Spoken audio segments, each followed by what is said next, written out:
That would be excellent. But I can't knit to save my life. So any plushie that you probably will get from me, would be like there'd be a bit of Alex DNA as there's like as he somehow and once again got the needle stuck in his fingers. And once again, one of them will look really nice, and then the rest will start looking badly. All right, and let's send the alert and annoy people. Handcrafting, god awful. Oh yeah, I think that'll be funny. Wingst, hello, how are you? Ah, wait, did it work? Yes, it did. Brilliant. You're wearing a pink shirt and a beanie. Oh, nice. We're twins. Okay, cool. Thanks.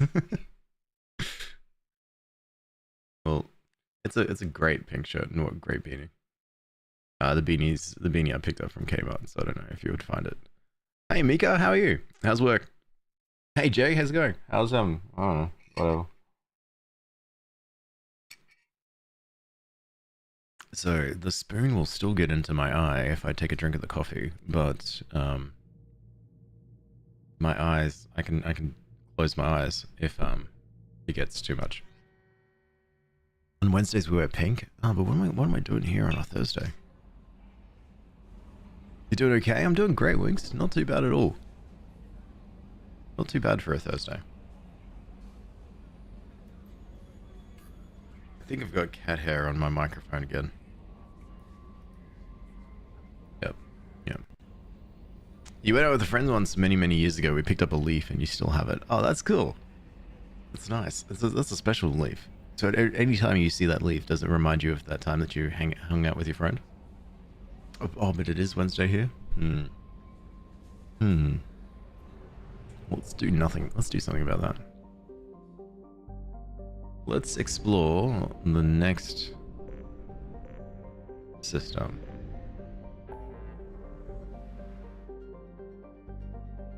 Where are we? No, we're not going there. Oh, that's where we are. Pylos Nebula. Okay. Valhallan Threshold. Let's go there. You survived your power outage, but not my capabilities to join the stream yesterday. You should. You should just not join the stream yesterday. Have a break. This is awesome. This is where the migrant fleet is. The Quarians. Quarians? Yeah. Hang out. So we're gonna go this way instead.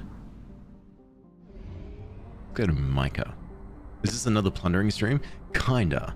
We're not plundering too much. We're just exploring. We've been finding quests this way, and reading about different planets, which has been quite fun. Some of them have been quite good. Take breaks from me? Yes, take breaks from me, for sure. Hey, Fan Cyclone. The music. Ah, it's good, isn't it? Yeah, this stream, there's not been a lot of action. It's just running around and yapping about different planets. So this is Alohi. Alohi, or Alohai, or Elohai, or Elohi, however you want to pronounce it, is a small hydrogen helium gas giant formed around a metallic hydrogen core. Alohi will be the site of a rare astronomical event later this year. A comet Asari will come into its orbit of 70 galactic standard years and travel so close to the giant that is predicted to be captured as the moon. Dozens of space probes from around the galaxy have launched into the Raheel system to record this moment.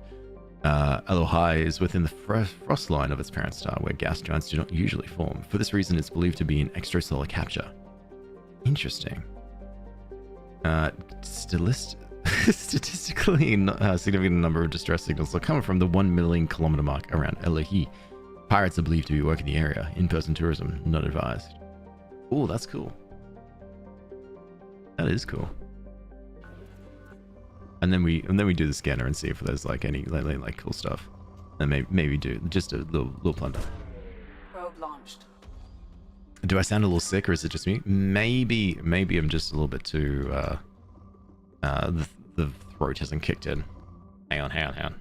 I'll fix this. Don't you worry, Zalia. I'll fix this.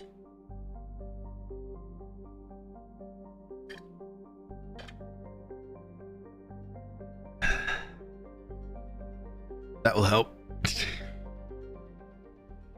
Oh, wrong way. Wrong side. I'll fix it with a big spoon. I've got one big spoon and I'm not afraid to let it accidentally poke me in the eye. Whew. This is Duma, home to 51 moons, including the prebiotic moon, Anaphiel. Home to the probiotic moon. If you consume this moon, there would be 50 million bacteria going into your system. Duma is a standard hydrogen helium gas giant with a violent surface winds exceeding 1,900 kph. That is kilometers, yeah. Like it's, no, but kilometers is kmph. Something. Like its sister planet Elohai, it is believed to be an extrasolar capture. So we can send a probe. What do we do in this game? Okay, so we don't do this. This is completely separate. What we do here, we play as Commander Shepard. We are human Spectre. What that means is we are the first, I guess, human of our kind, that is human, to be a nominated, I guess, person. Hang on. Let me start again. This is Commander Shepard. 2 years ago, we first discovered that there is an alien race by the name of Reapers that are going to begin their extermination of the entire universe. We've decided that we're going to dedicate our entire lives to stopping the Reaper invasion and ensure life exists on the universe, because every 200,000, 300,000 years, or maybe it's much, much more, a sentient race will come through and destroy all organic life. We're going to put a stop to this. So this is a space opera. It's got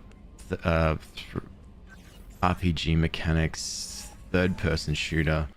There's a lot of different characters that you can talk to, companions that you can have in your team, a bunch of quests, main quests, side quests, romance. If you No messages for you, Commander. if you think you've got time for romance, in a game like this when the world is ending, etc., and upgrades. It's great. It's a yeah, it's really well done. This entire Mass Effect trilogy is just I think a wonderful story. There's also email. Oh my god, did I mention the email? Oh god. And yeah, and like it's an entirely awesome story, really creative. All the characters, a lot of the characters that you meet from Mass Effect 1 go all the way through to Mass Effect 3, or maybe they don't. That depends on your decision. And yeah, because at the end of the day, the decisions and a lot of the quests and a lot of the outcomes that you do from Mass Effect 1, 2, and 3, they all interact with each other. If you save someone's life in Mass Effect 1, you'll see them again in Mass Effect 2.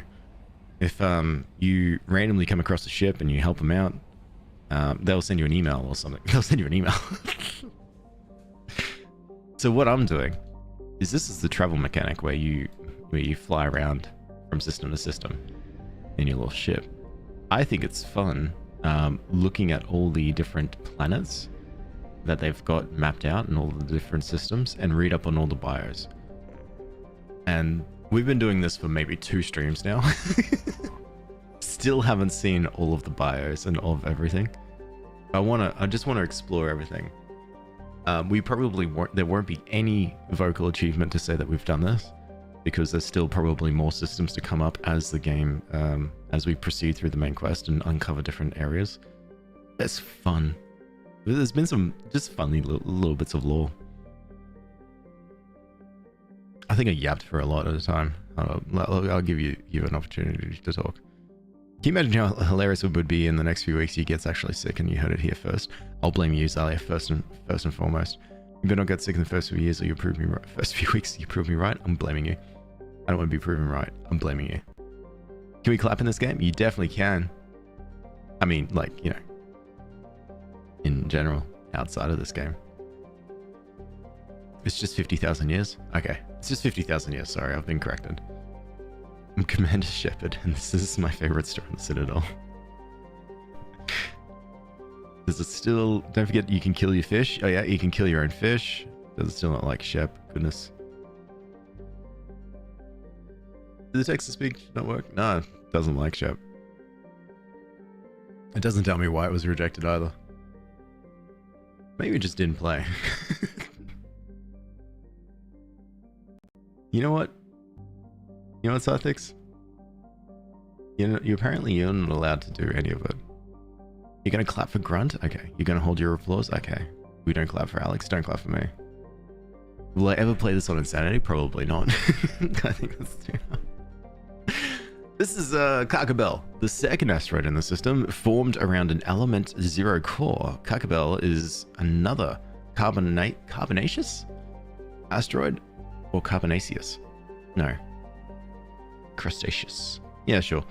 With a surface made of hydrated minerals such as carbonates and clays, beneath its icy surface is liquid water with some amino acids. The surface of Kakabel is pitted and scarred with strip mining stations where Quarians took as much EZO as possible before moving on. So is there any EZO from... Holy crap. There might be.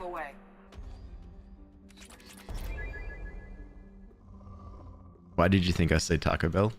That's just you. Are you hungry? You know, I only had Taco Bell once, which was... There was this one Taco Bell. It opened up in Townsville, where I used to live. And it was like... And it was so hype. Everyone was like, whoa, Taco Bell, whoa, and everyone was going for it. I think it was open for maybe like 2 years, and then it shut down.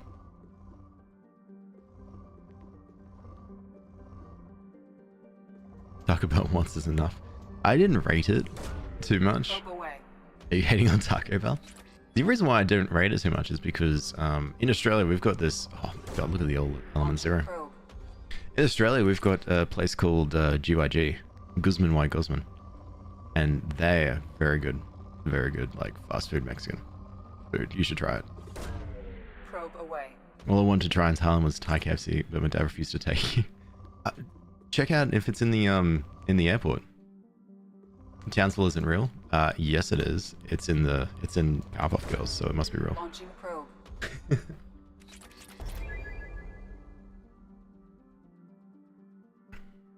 Genius, exactly. The Thai airport, there should be a bunch of stuff there, bunch of fast food.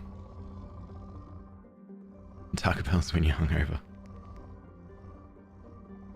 If you ever make your way to Australia, I don't know if anyone here is thinking of traveling to Australia. I don't know why.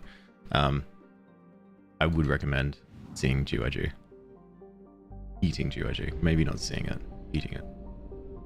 Oh, there's another little planet. Caught in an asteroid belt. This is Farlas. One of the trio of asteroids formed around an element 0 core. Farlas is the easiest to mine with low yield EZO. A carbonaceous asteroid, Farlas has a trace of water-bearing minerals and organic carbon in the form of kerogen. Currently, the asteroid is surrounded by Aquarian mining ships, extracting fuel for the flotilla. Probe away. I mean, I'm down to send some probes to try to get some EZO. Some element 0. Look at all that. Probe away. They took GYG off DoorDash? Why? Oh wait, no, GYG does their own delivery now, don't they? How good is GYG, Miko? You heard GYG is so good, right? Holy crap, that's a lot of iridium. Probe launched. I've never had Taco Bell. It's my sister's favorite place. She likes the cheese nacho fries. Yeah, that's fair. Oh man, you make me hungry. We always start talking about food, don't we? Launched. I have a feeling when I move to New Zealand, I'm going to drop 10 pounds because I'm not not going to be that many fast food options. Nah, there's really not. Probe away. Like, even here, right, where I live, or even just in general, in Sydney. I used to live in a place where there was a ton of fast food. Here in Sydney, there is a lot of fast food, but there's also like a lot of specialty restaurants and stuff, like food van stuff and whatnot. Probe away. So I feel like Whereas back when I used to grow up, I used to be like, oh man, KFC, brother. Let's do it. Let's have KFC. Wait, sorry. I sounded like this Probe mostly. away. Oh, yes, let's have some KFC. I'd love some KFC. And now I don't really. If I wanted chicken, I'd just go probably get Probe some launched. chicken from place. Whichever place. Can't remember. They have a contract with Uber? Oh, okay. Alright, sweet. Alright, thanks, Farlas. That was really cool. And then I see the third one in the belt. That would be this one right here, right? Israfil, the largest of the ESO trio. Israfil is a silicate-heavy carbonaceous asteroid. It is home to approximately 40 species of microorganisms in its liquid water and was blamed as the source of the prion-based biowarfare agent EHE, which is called exotic humanoid encephalopathy. Encephalopathy. Hell yeah. Used by the terrorist group Totenkopf on their attack on the Gargan station in 2184. While many in the scientific community protested that Israfil did not have sufficient atmosphere or evolutionary history to sustain life at a prion level, the asteroid and its ESO miners were nevertheless quarantined to reassure the public that the system's alliance was taking action. Though no evidence has yet been found that EHE originated from Israfil or was even synthesized in a local lab, the SSV Manila and a team of I can do this. I can do these words.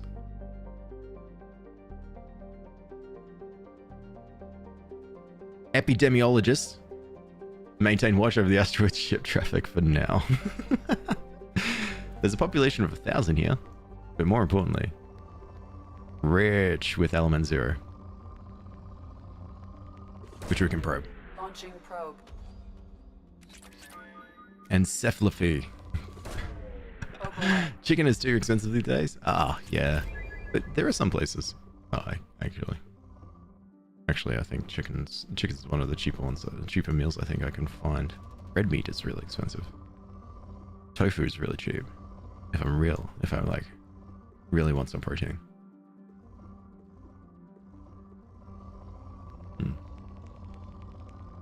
Maybe it's a local thing. We've got a ton of chicken. Epidemiologist. Crushing these words. I can say some Probe. I can say space words. Day 36 of asking for a cheese baking stream. A cheese and baking stream at the same time? I don't think I can. I think that's too much. I can't do 2 themes at once. Probe away. Good words. Thanks. Thanks, Joe. Have you ever had a tofu sushi roll? Yeah. Oh, wait. I'm not sure. What's the Probe away. Oh, what's the Japanese word for egg? I've had the Japanese word for egg. Roll. But I'm not too sure if I had tofu. Thanks, Micah system. I'm now heading to the Paz system. They're yummy. I'll have to... Yeah, tamago. That's it. Thank you. I'll have to suss it out. See if I can find one. Tofu. Oh, this has got a lot of history. Oh, sweet. Cheese bake. You can bake with cheese. Bake the cheese. I'm not making a cheesecake. You get your red meat and chicken from your sister's farm? Oh, that's sick. Okay, that's awesome. Oh yeah, that'll be way cheaper. In 354 CE, Garvug was considered a bargain world, given to the Krogan to placate them because no one else wanted to live on such a frozen rock. Technically a life-bearing world, Garvug had a small farm belt around its equator with and well-insulated marine life in its seas. By the turn of the century, the Krogan had completely adapted the breeding grounds of younglings per family in vast underground bunkers. By the turn of the next century, Garvug's narrow strips of coral reef had been destroyed by overfishing and pollutants, and excess Krogan took to the stars to find another planet to consume. Garvug was treated as an object lesson by the Citadel Council. The Krogan could not be trusted to check their own numbers. Today, Garvug is a frozen wasteland, home to corporate eco-engineering efforts trying to implement sustainable agri- and aquacultural practices. The Krogan and Vorcha packs are a constant threat, and the corporations pay mercenaries well to keep their operations safe. So how many people live there at the moment? I guess we don't know.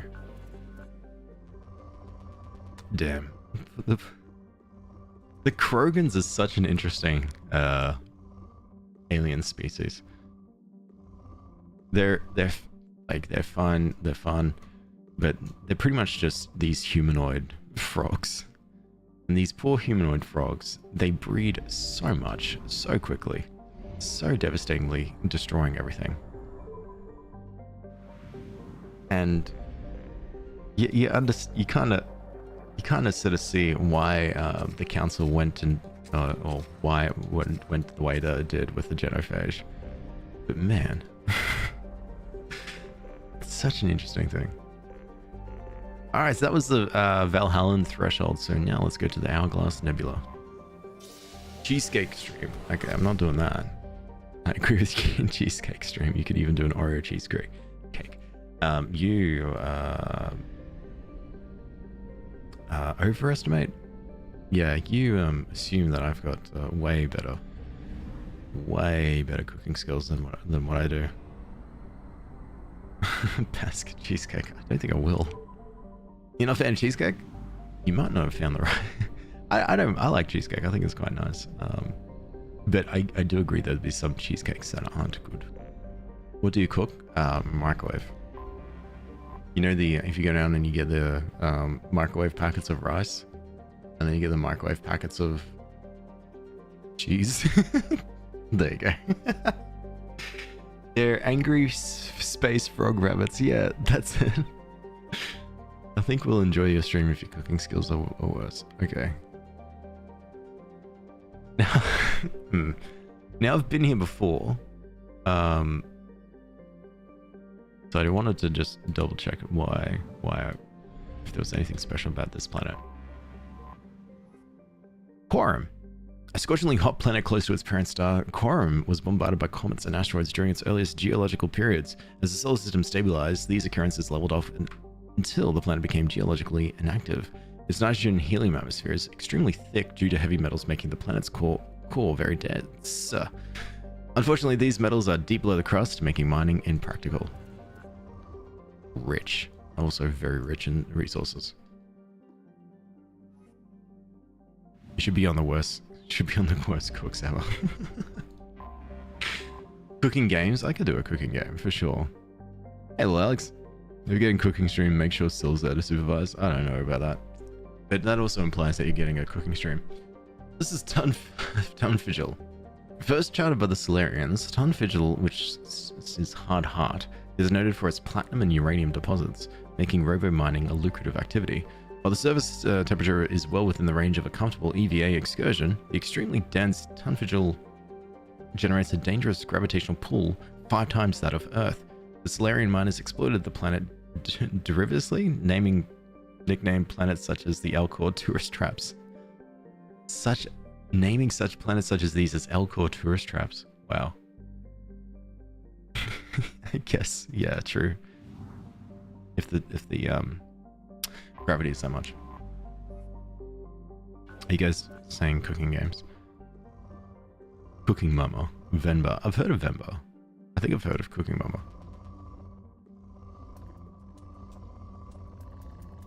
Oh, that's a lot of palladium. Probe launched. I have contemplated doing Cooking Simulator because that kind of looks kind of fun. But yeah. Yeah, Cooking Simulator. It was a classic back on the DS in the day. Oh, right, really? Play Papa's Pizza. No. It's a good idea.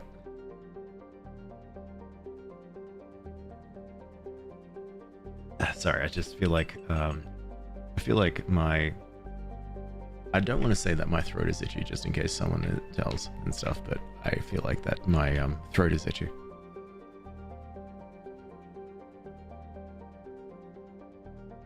For some reason, Twitch won't let me use your Prime sub while in Thailand. Why am I adding random letters to words these days? Guess I'm stuck watching ads. Nice, enjoy. Don't you dare open the old Velcro. It's still around, play on other platforms? Okay. Good to know. Nephris! Restless Sleep is a relatively small hydrogen-nitrogen gas giant. Its atmosphere is home to spectacular winds of up to 350 kilometers an hour and electrical storms of up to 700 times the power of those on Earth, which indicate that its hydrogen clouds contain a moderate amounts of water vapor. Nice. Venber is really nice, great graphics, well done sounds, great story, fun to play, gives you time to yap, read a lot, and you enjoy it. Cooking game. Okay. I'll see where I'm at when it comes to game suggestions. That's a good Saturday game, I think. Whoa, this is nice. Jay, thanks so much for the heart me. You can you don't have to do that at all. Ever. Alingnan, which is deceptive, was so named by the Solarian scouts because of their probes landed on the planet and their instruments started going eerie or awry. This turned out to be due to the high concentration of magnetically active Pericles or magnesia in the core and the crust of the planet. This interferes with scans of broadcasts, which has given rise to the countless spacer stories of pirates lying in wait in Alingnan's magnetosphere, or crashed ships with untold fortunes stranded on the surface. In reality, any pirates would have had a hard time locating prey amongst all the interference and would live lives cut off from the rest of the galaxy as the magnetosphere kills extraplanetary communication. Alignan's other natural features are a thin atmosphere of carbon dioxide, spectacularly dry ice formations, and a xenon gas, which can be skimmed from the upper atmosphere and used in ion thrusters. Does anyone actually live there? Doesn't say. A day length is 56 hours, though. Ugh, long day. At least it's not a day on a Lingnan. Launching probe. Go take meds. No. It's fine. It's just morning. Haven't woken up really, and just I've woken up and I just abused my body with Probe coffee. away. Where I should have been abusing my body with water-based coffee. Probe launched. Okay, I gotta stop. It's gotta stop the probes. It's just like a little oh hi planet. Here's a probe just to see what it's like. Wenrum, or White Knight, takes its name from a Solarian story in the Romantic period of a knight who refused all temptation to riches, carnality, and even flavorful food until justice was served to the poor and oppressed. The planet is so named because of its white, highly reflective surface, composed mainly of titanium dioxide and ice, and no atmosphere to speak of to dim its albedo. Wenrum. Well, that's the first confirmation of Solarians Probe away. talking about their own medieval history. That is Launching cool. Probe. And Ari, thanks for patting Sil. How are you? Now I can just imagine, because obviously everyone's in the Galactic Age. But what was the early, I guess, the early history of some of these aliens like? Probe launched. Obviously there's a knight. Good morning. Obviously there was knights because otherwise they took it. Otherwise, woe would be called Wenrum. And the Solarians are in the Romantic period, so the Solarians had their own romantics. We had romantics. When was our Romantic period? Romantic period. Roughly 1790 to 1850. It was a good 60 years. Nature, individualism. The literature at the time was William Wordsworth, Samuel Taylor Coleridge. Art was Caspar David Friedrich. Music, Ludwig van Beethoven. Oh my god. Beethoven. Oh my god. Sorry, I can't pronounce anything. The movement was pan-European, impacting literature in England and Germany and art in France.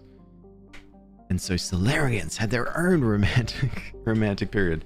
So they had their own Beethoven. And other people that I mentioned. I can't remember anymore. Cool. And there's this massive asteroid belt. Let's see if there's a planet in there. Now we're all just practical. Yeah. Now there's no romantic periods. I don't think there is one. Going back to sleep? Alright, good. So you should. Thanks so much for hanging out, Ari. Get some sleep. I really need to do something about this not talking thing. Probably had a guy singing to him like on Xenon. Antikythera. Fused metal is so named because of its spectacular craters. A planet high in various grades of iron oxide. Antikythera is regularly pummeled by loose asteroids in the nearby belt between it and Wenrum. The iron melted and fused by the incoming meteors makes for spectacular landscape shots that look alien no matter what part of the galaxy you may be from. However, due to frequent meteor impacts, exploration is considered highly dangerous, even to those with advanced kinetic barriers. Anytime you pronounce things weird, I should just shrug it off as an Australian. My love is redder than Antikythera. Wow, it is quite red, isn't it? But it's like a... from the iron, but look at the surface. It's like a green metallic. So your love has got a base level green, and you've got a nice little iron sheath at on top. Lovely. Say weird again. Why? Time for food. All right, enjoy, Scythex. Ari, thanks so much for the harm in the Go Popular. You are too generous. Way too generous. Hey, Shellamender. Space, yeah. Space and exploring space. Mostly just running around and reading about planets. Your love is actually iron and green. I knew it. I knew it. Green is actually rotten to you? Okay. Wow, alright. Your accent makes it sound better. Okay. Weird. This makes you autism tingle. Have you ever heard of this game, Shellamender? Mass Effect 2. Mass Effect 2 is the name. But we get to read... Well, this isn't the most...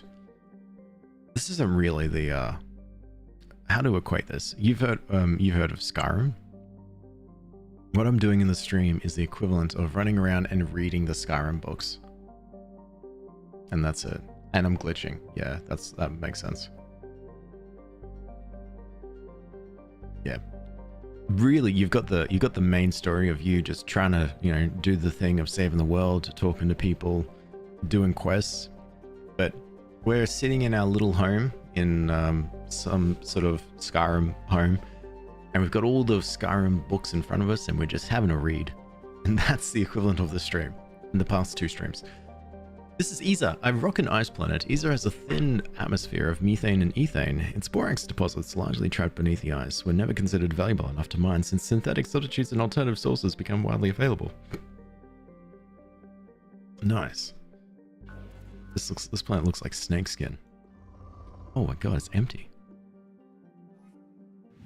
No loot there.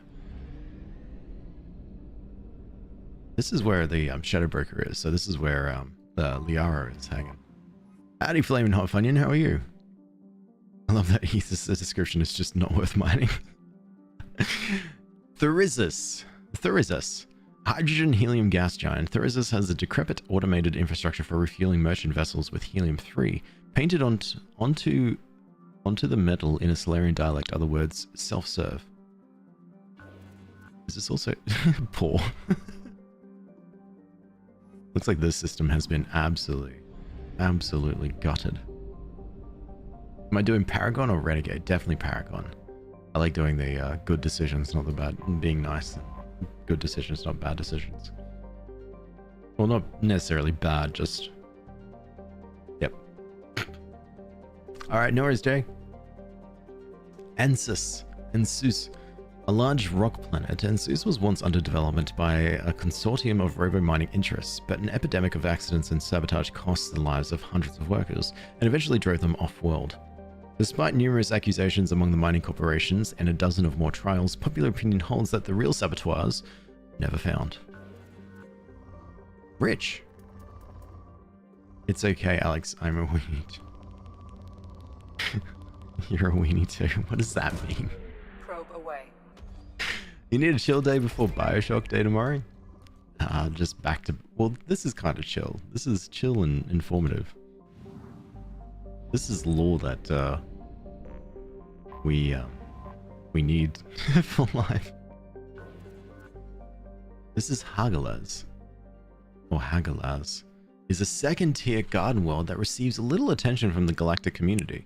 A Solarian mining expedition initially discovered the planet, which was promptly strong-armed away from them by organized crime figures. Hagalaz's exploration rights were then sold to the highest bidder, which led to a brief burst of mining colonies in the 2000s, but most of those were abandoned when other planets were found with more accessible resources. Though Hagalaz has a nitrogen-oxygen atmosphere capable of supporting life, its rotational period is slower than Earth's, making its day and night 98 Earth days long. Holy crap. The intense heat on one side of the planet and the extreme cold on the other make for violent storm cells wherever the sun is rising and setting. As a result, the flora and fauna of Hagalaz has developed the capability to live in cycles of ice, flooding, baking heat, and dramatic air pressure changes. The biota of the planet has been largely unexploited by exotic pet and gardening trades, since simulating their natural conditions is problematic for the average consumer. Wow, 70. So during the day, it can get up to 72 degrees Celsius, which is quite warm, or negative 64 degrees Celsius at night. 98.3 Earth days. Hey Alex, how's your day like? Oh yeah, it feels like it's dragging. It feels like it's dragging like I'm on Hagalaz.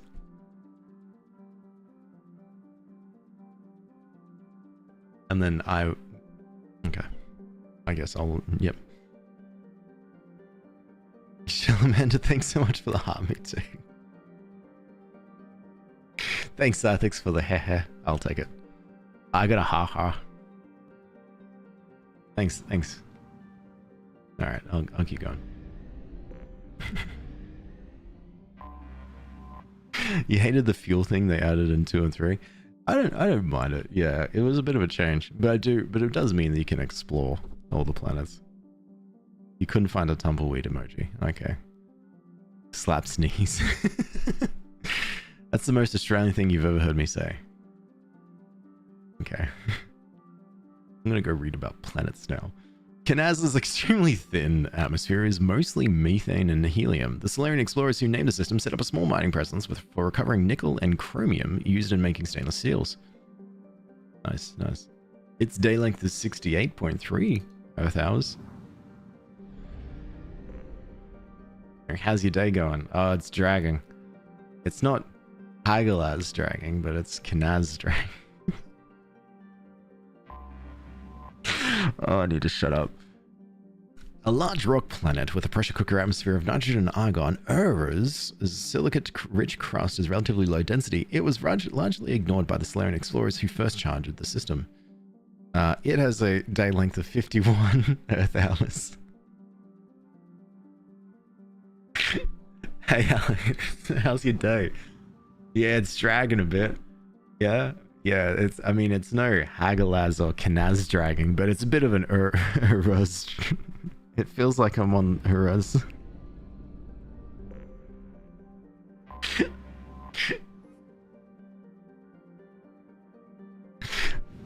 Hey Alex, how's your day going? Yeah, it's alright. Yeah, it's alright, mate. It's dragging on a bit. It's honestly, it feels like I'm on, I would say it feels like I'm on Hagalaz, but it's not that bad. So it's not as bad as Hagalaz, Canaz, Uruz, but it feels like I'm very much on Answers. Because Answers has a 28, I think every day feels like 26.4 Earth hours. So it's like a little bit longer than a regular day.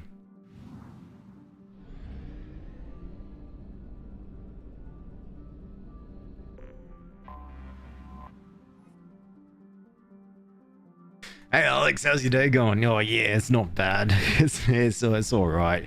It's actually going pretty quick.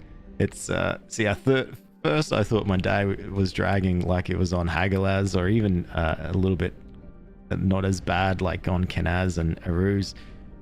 But it kind of at the start in the morning it felt like Ensis, but now that it's the afternoon and I've had lunch and it's just going as quick as Thursdays.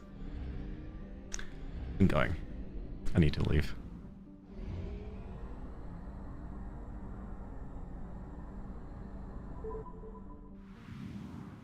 Oh, you think I need more coffee? I need to quit.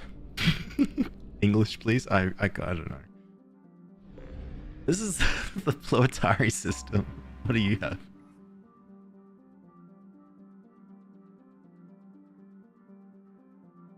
I really, really badly want to see me play Don't Statue from the beginning. Don't Statue, is that like... Is that a typo to mean Don't Starve, or Don't Statue, is that something else? Don't Starve, okay. The beginning. Any of, like, from the original one? And I'm happy to. This turned into checking the length of days. This is a terrible bit. I need to stop it. And hey, sweetness, this music is so soothing. It very is. I quite like it. It's nice and peaceful. I just need to shush. This is Igella. Oh, only known from the scan data picked up by the space probes, Igella is currently classified as a dwarf planet, a warm, barren rock. Its thin atmosphere is composed of carbon dioxide and oxygen. Significant alumina deposits in its crust makes its density and gravity very low indeed. Have an Igella a day. I hope your day is as quickly as a day on Igella, where you go through 19.3 Earth hours. No, you're right. You're right. Which so currently at the moment in Don't Starve. Oh, anomaly. Currently when I'm playing in Don't Starve, I'm playing the Hamlet DLC, which is going well. Except in the very last moments of the last stream, I died. So I get to start again from complete scratch. So I feel like that's going to be our playthrough for quite a while. Unless you enjoy watching Don't Starve, I always catch you in the middle. Oh, I'm sorry. If you're very, very curious on like how my starts go, I do have this. I stream it all on YouTube at the same time. So if you ever want to go back and sort of see moments and that, it is a lot of death, like the start to finish. I think I say that I'm playing Don't Starve part 36 or whatever it is, but it is just like a lot of dying over and over again. It's so, yeah. Hey James, how are you? It's 3 AM, go to sleep. What are you doing awake? I was playing Echoes of the Plum Grove and turned off the hunger because it was insane. Really? Echoes of the Plum Grove? Wait, I can do this? I shouldn't. Sometimes I need to not risk this. Echoes of... I'm just gonna say Plum. Yeah, I thought it was on my wish list. It does. It looks so cozy, but to sort of have it as insane food, that's funny.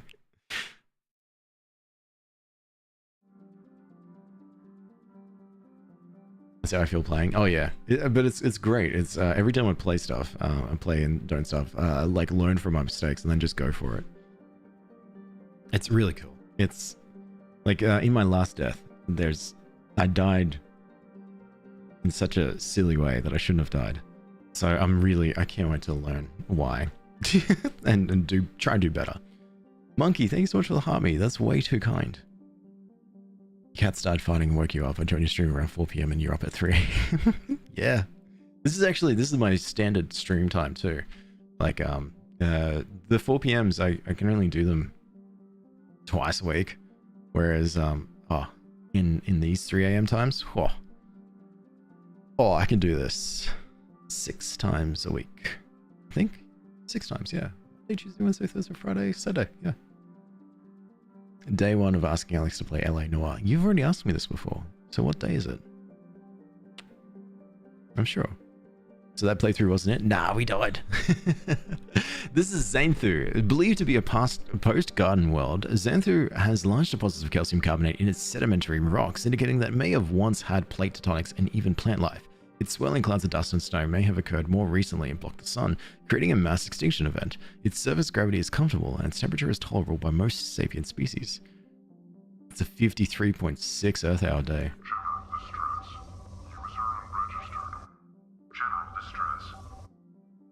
What kind of general distress? General distress. User unregistered or record damaged. Nature of incident is not recorded. Assistance is requested. General distress. Alright. Probe away. Your day is dragging like Sync on our Xanthu. sensors.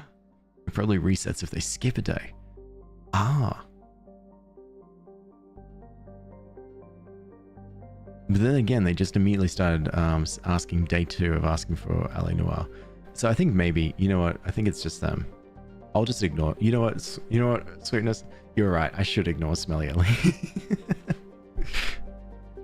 General distress. Alliance hotspot detected. Alliance sources request that all ships keep watch for signs of the missing freighter MSV Estevanico, lost 1 year ago in this sector. Any data recovered that sheds light on the Estevanico's fate will be rewarded. Surface scans indicate the presence of a Alliance shipwreck. Signature bears similarities to that of the Alliance mercenary freighter MSV Estevanico. Structural integrity is critical. Life support is damaged, but capable of sustaining a skeleton crew. Recommend extreme caution.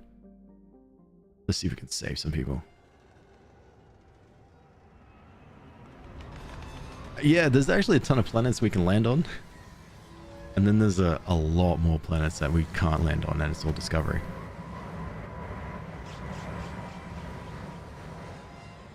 So... okay.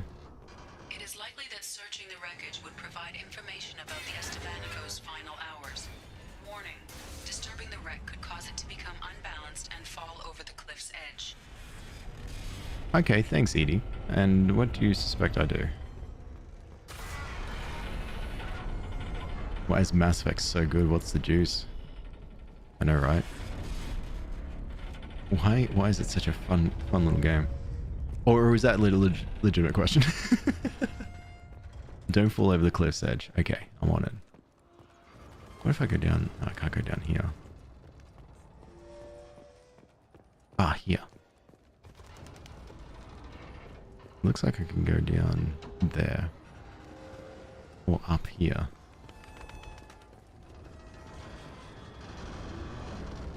Ooh. No, it's so good. It's just like magic. Yeah. Mass Effect is such a beautiful game.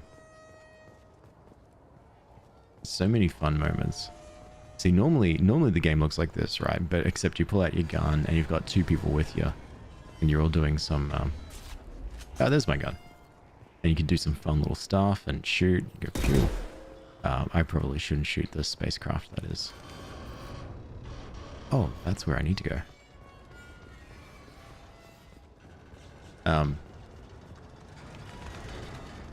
Can I can't get over that.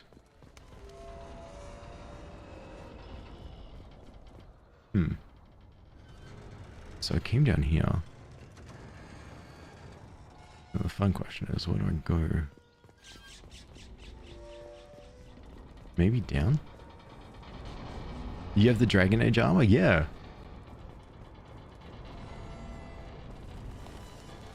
I gotta. Refined iridium. Can I jump up? No.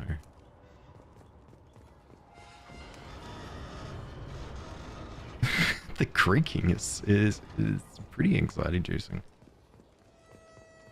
It's my favorite. Very Space Knight. Yeah. Yeah, I think that's what of all the armors, this one felt right. Felt like I could be a Space Knight. Oh, hang on a second. See that path there? But how do I get there?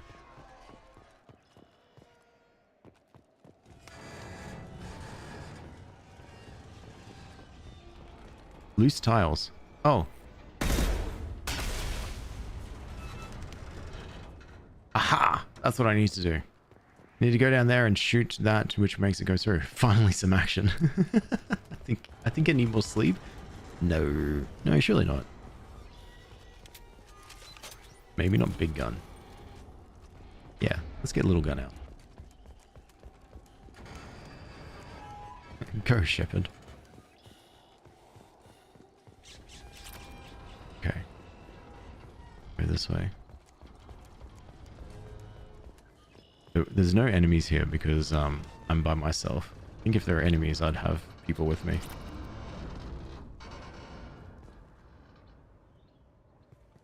Just a creaky space ship. So yeah, you can visit planets that have other like aliens around and shops and whatnot. And yeah, and spend your entire days talking to people. I don't know why I thought I could just climb that. I wouldn't need to.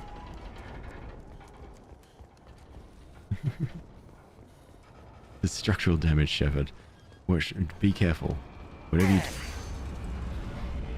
you do, don't just start running on things. Oh.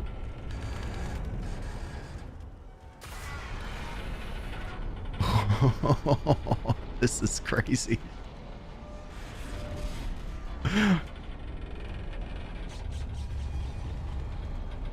We're literally rocking.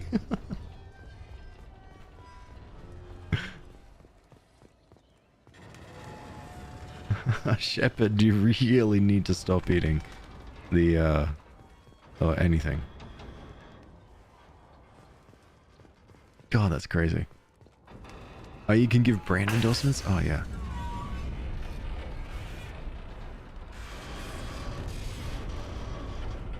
This is so...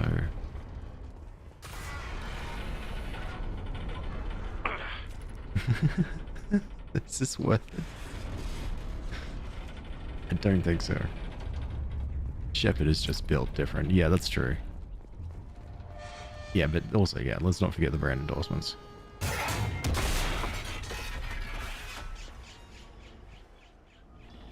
Nice, Shepard. Well done.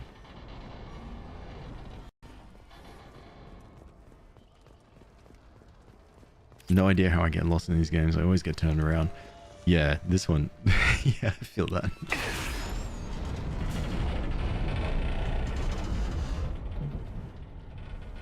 God.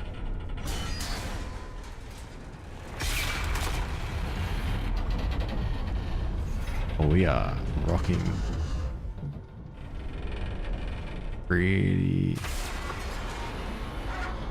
heavy.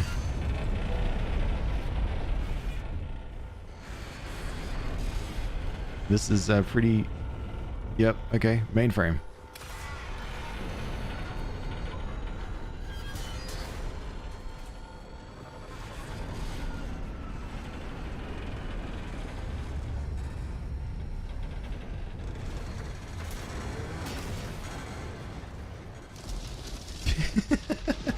Well done, Shepard. You did it.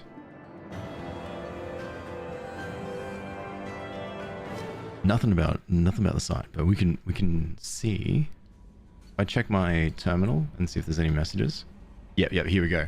This is Dr. Richard from Dr. Richard Talos, the curator of the Alliance Museum of Galactic Exploration on Earth.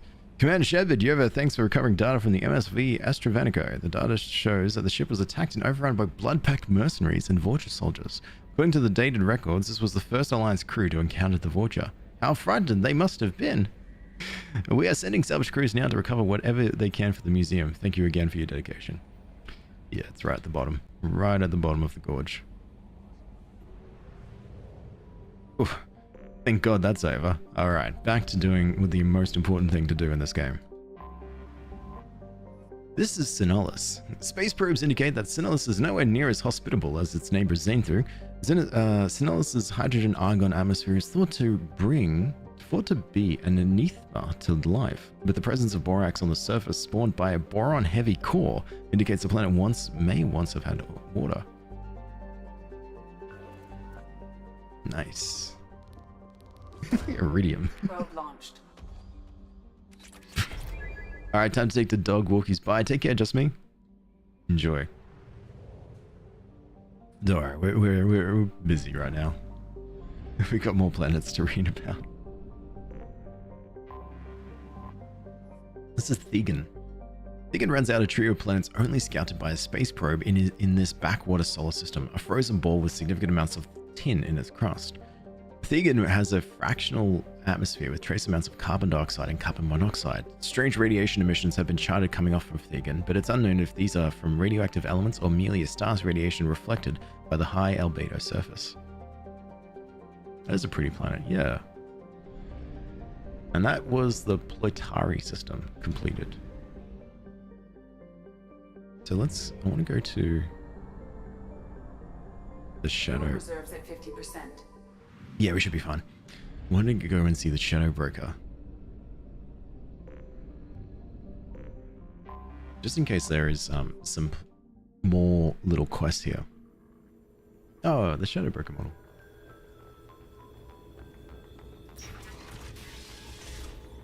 Hello, little drone. Oh, investment opportunities. I forgot about this. Alright, let's see. Warning signal.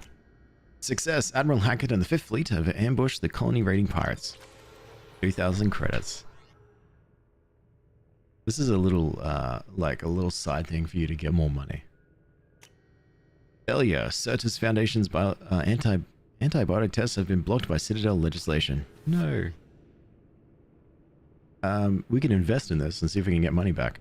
Citadel news agencies are trying to place more reporters on the in the terminus systems. Use your resources to set up these journalists with safe houses and reliable contacts so they can bring back news from the galaxy's frontier. Yes. The Blue Suns are becoming dangerously powerful. Run a galaxy-wide expose on their corruption and tendency to turn on their employers. It will send business to their competitors. Yes. Smear campaign. Oh yeah. Yeah, how did this go? Success! The politician retires from public service after your smear campaign. We did it. And just reward. Success! The police quietly slip you a cut from their raid on the Red Sand Factory. Yes! I don't remember the beginnings of these investment opportunities, but I'm glad they worked. Good job. Clashes between countries on the Batarian homeworld of Karshan are becoming frequent. Make sure no nation state gains more control than the others by regulating weapon sales to all sides. Okay. Let's fund that mission. Chemical warfare. Binary Helix is trying to develop hormone implants for Alliance soldiers that fall outside the Citadel's generic treaty laws. The company is prepared to be very generous if you let them know when the Citadel inspectors are coming.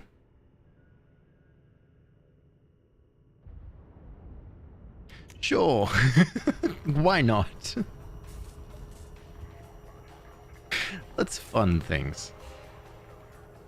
Get that bag. Oh, absolutely. God, it's very pretty. So this is a spaceship.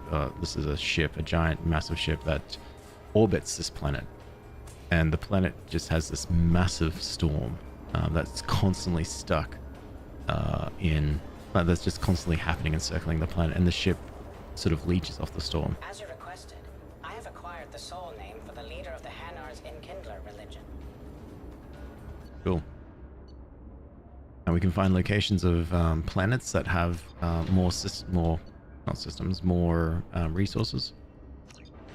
Why not? We're already rich in resource, rich in everything. We see what we can do to get other upgrades. But we're already up to date there. We're already up to date there. Customize our gear, we don't need to. Advanced training. Ah, we can redistribute the points of a character. We don't need to do that. Hey, Liara. Shepard, I'm glad you came. Okay, I'm gonna go. Is that like Tony Stark's tech following you around? Pretty much. This little drone here thinks everyone is the Shadow Broker. The Shadow Broker is pretty much who Liara is. And so the drone will just follow everyone and just give random bits of lore and just listen to what we say. All right. Investment opportunities complete. Let's go spend some let's spend more of our hard-earned money.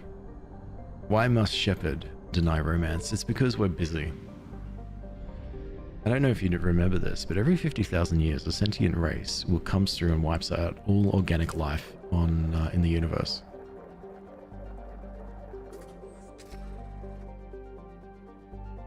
That's so crazy. How do I? Oh yeah, like that. Thanks. This is why I had links blocked for a while. It's a nice little drone. It is a very nice little drone. Just the Shriek Abyssal. For this, I need to go. You wanted to click that link? Sorry, Fatty Marty. Where are you going to get your best viewers? Zecha. Or Zecha. to sell Nim. The sister tragedy to the extinction event on Aphris, Tossel Nim was the rarest of jewels, a second garden planet with the same life zone as Aphris. Not as old as its sister planet, its fossil evidence indicates that it was home to abundant invertebrate sea life. However, similar craters to those on Aphris created a dust shroud that killed 99% of biota on the planet. The even spacing of the craters indicates a coordinated simultaneous attack from points around the globe rather than an asteroid collision or a supervolcanic scenario. Okay, so this is the second lot of planets that we've seen that had a an attack, a coordinated attack that caused all life to disappear. You already got the best viewers, I reckon. If you had an option, is there anyone you would choose to romance in this game? Probably Dali, or Liara, or Garrus. Probably Garrus. No, I agree, Taryn. I agree. They're too kind. A Jovian gas planet, Vem Oscar, which is Weeping Witness in Empyrean Volus, is a low-density hydrogen helium planet with 35 moons. Later this year, 33 of the moons will be visible from the planet's surface in a conjunction, an event that will be recorded by space probes from all over the galaxy.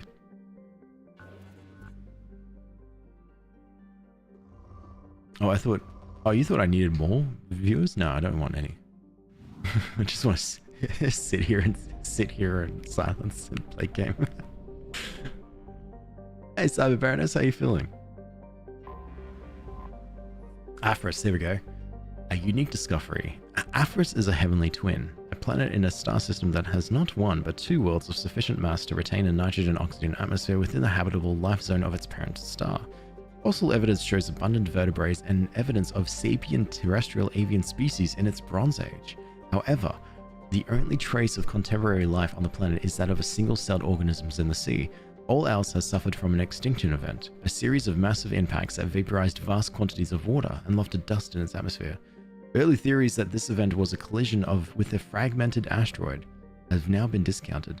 The impact craters were aimed directly at habitation centers. I think this is a clear evidence of Reapers destroying the place. Or it's something else was responsible for the mass extinction. I think this is clear Reaper Probe away. evidence. So what happened is, up until probably the last 2 years, when Reapers were first discovered here, everyone just assumed that any of these mass extinction events were caused by asteroids. Anomaly detected.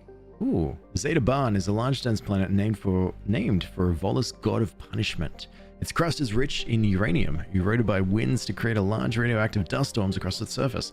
The Volos of Talisphere have explored the planet thoroughly with space probes and telepresent robo-mining machines and discovered that they are not the first to exploit the planet. Plastics from a mining station approximately 50,000 years old can be found near the Earth's equator. Curiously, the mines nearby were not tapped out of uranium ore, they were instead abandoned at the height of their operation. I would say abandoned from the fact that the Reapers destroyed them.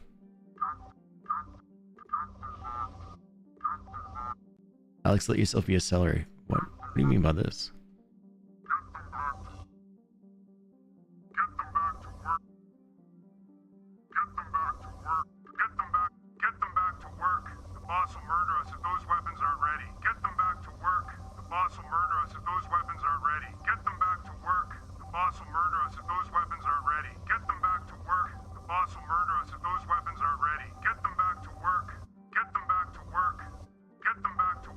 I need to shut up. Probe. Scans have found something. Scans show a crude base established on the planet's surface. Communications match known blood-pact mercenary protocols. Numerous life signs matching Vorcha genealogy detected. The base's material resources match our data of weapons manufacturing components. Time to shoot some stuff. Oh yeah, let's shoot some stuff with Garrus. And Jack. I meant to click Kasumi, but we'll bring in Jack. There you go, Jack. We can further increases damage done by warp ammo, which now tests flesh and metal like a miniature disruptor torpedo. An impressive feat of sustained biotic concentration. You can grant the effects of warp ammo to the entire squad. Yes. Time for the deep probes. Time for my fists, the best probes that there are. Heck yeah.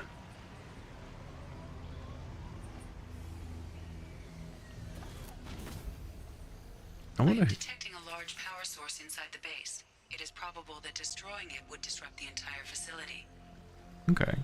Kolosk, you'll get your resources when they're good and ready. You want to come mine these rocks yourself? Everything will be ready for the attack. If you'd gotten me the additional voucher I asked for, it would have been done by now. Salamule.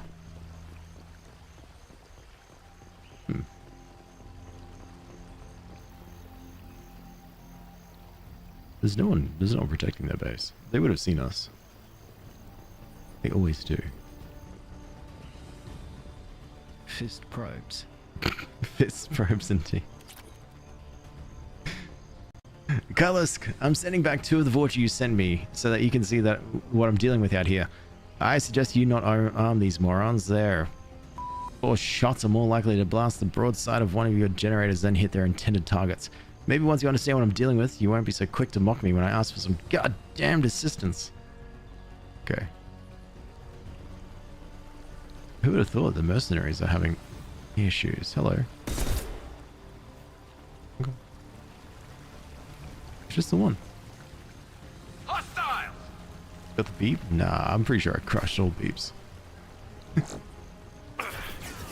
Oh. Concussive shot ready. Actually, speaking of, can you do your... Oh, we already used that? Okay, good.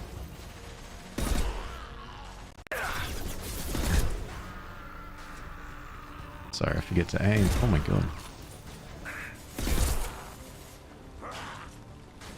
Even crushing this. Garrus says, I think if as long as Garrus is happy, I'm happy. Oh, some of my voucher have gone missing. I need more if you expect us to get this work done on schedule. I don't care how you get them. Ask Garb for his extras. He has to have some cast-offs that are good enough for mining duty. Salamule. Good aim, thanks. I'll kill you all! Yeah, lost shields. I think that one was poor aim. I think the only reason that aim was good was because it was standing right in front of me. Hostiles up ahead. I think this is just a really good gun, to be honest. I've done no proper aiming, just like walking around. We'll stop you before you shoot. Yep. Concussive shot ready. Nice. You should see your aim is atrocious. You know, fair enough. I like to thank Rainbow Six Siege and all those times that I was playing that over and over again as the thing that helped my aim. I had a friend growing up, still have that same friend, but mostly growing up, and he was always so good at shooting, so good. I wanted to get better at it. And he was just zooming through. He was master of control and shooting things. But now I'm quite happy with just a little less. Kolosk, as I live and breathe. I've read so much about you. Fly, bitch. Wow, Jack. This should slow him down. Oh, where'd you come? Oh god, where'd you come from? Okay.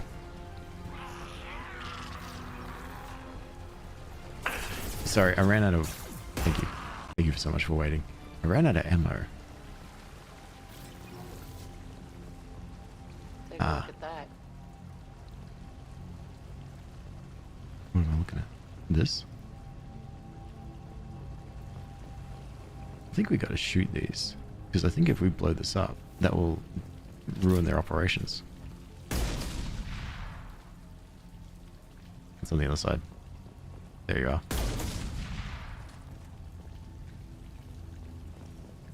Ooh, ooh, palladium. Excuse you, Jack. I know, right? Evacuate. We have to go now. Alright, back the way we came. There we go.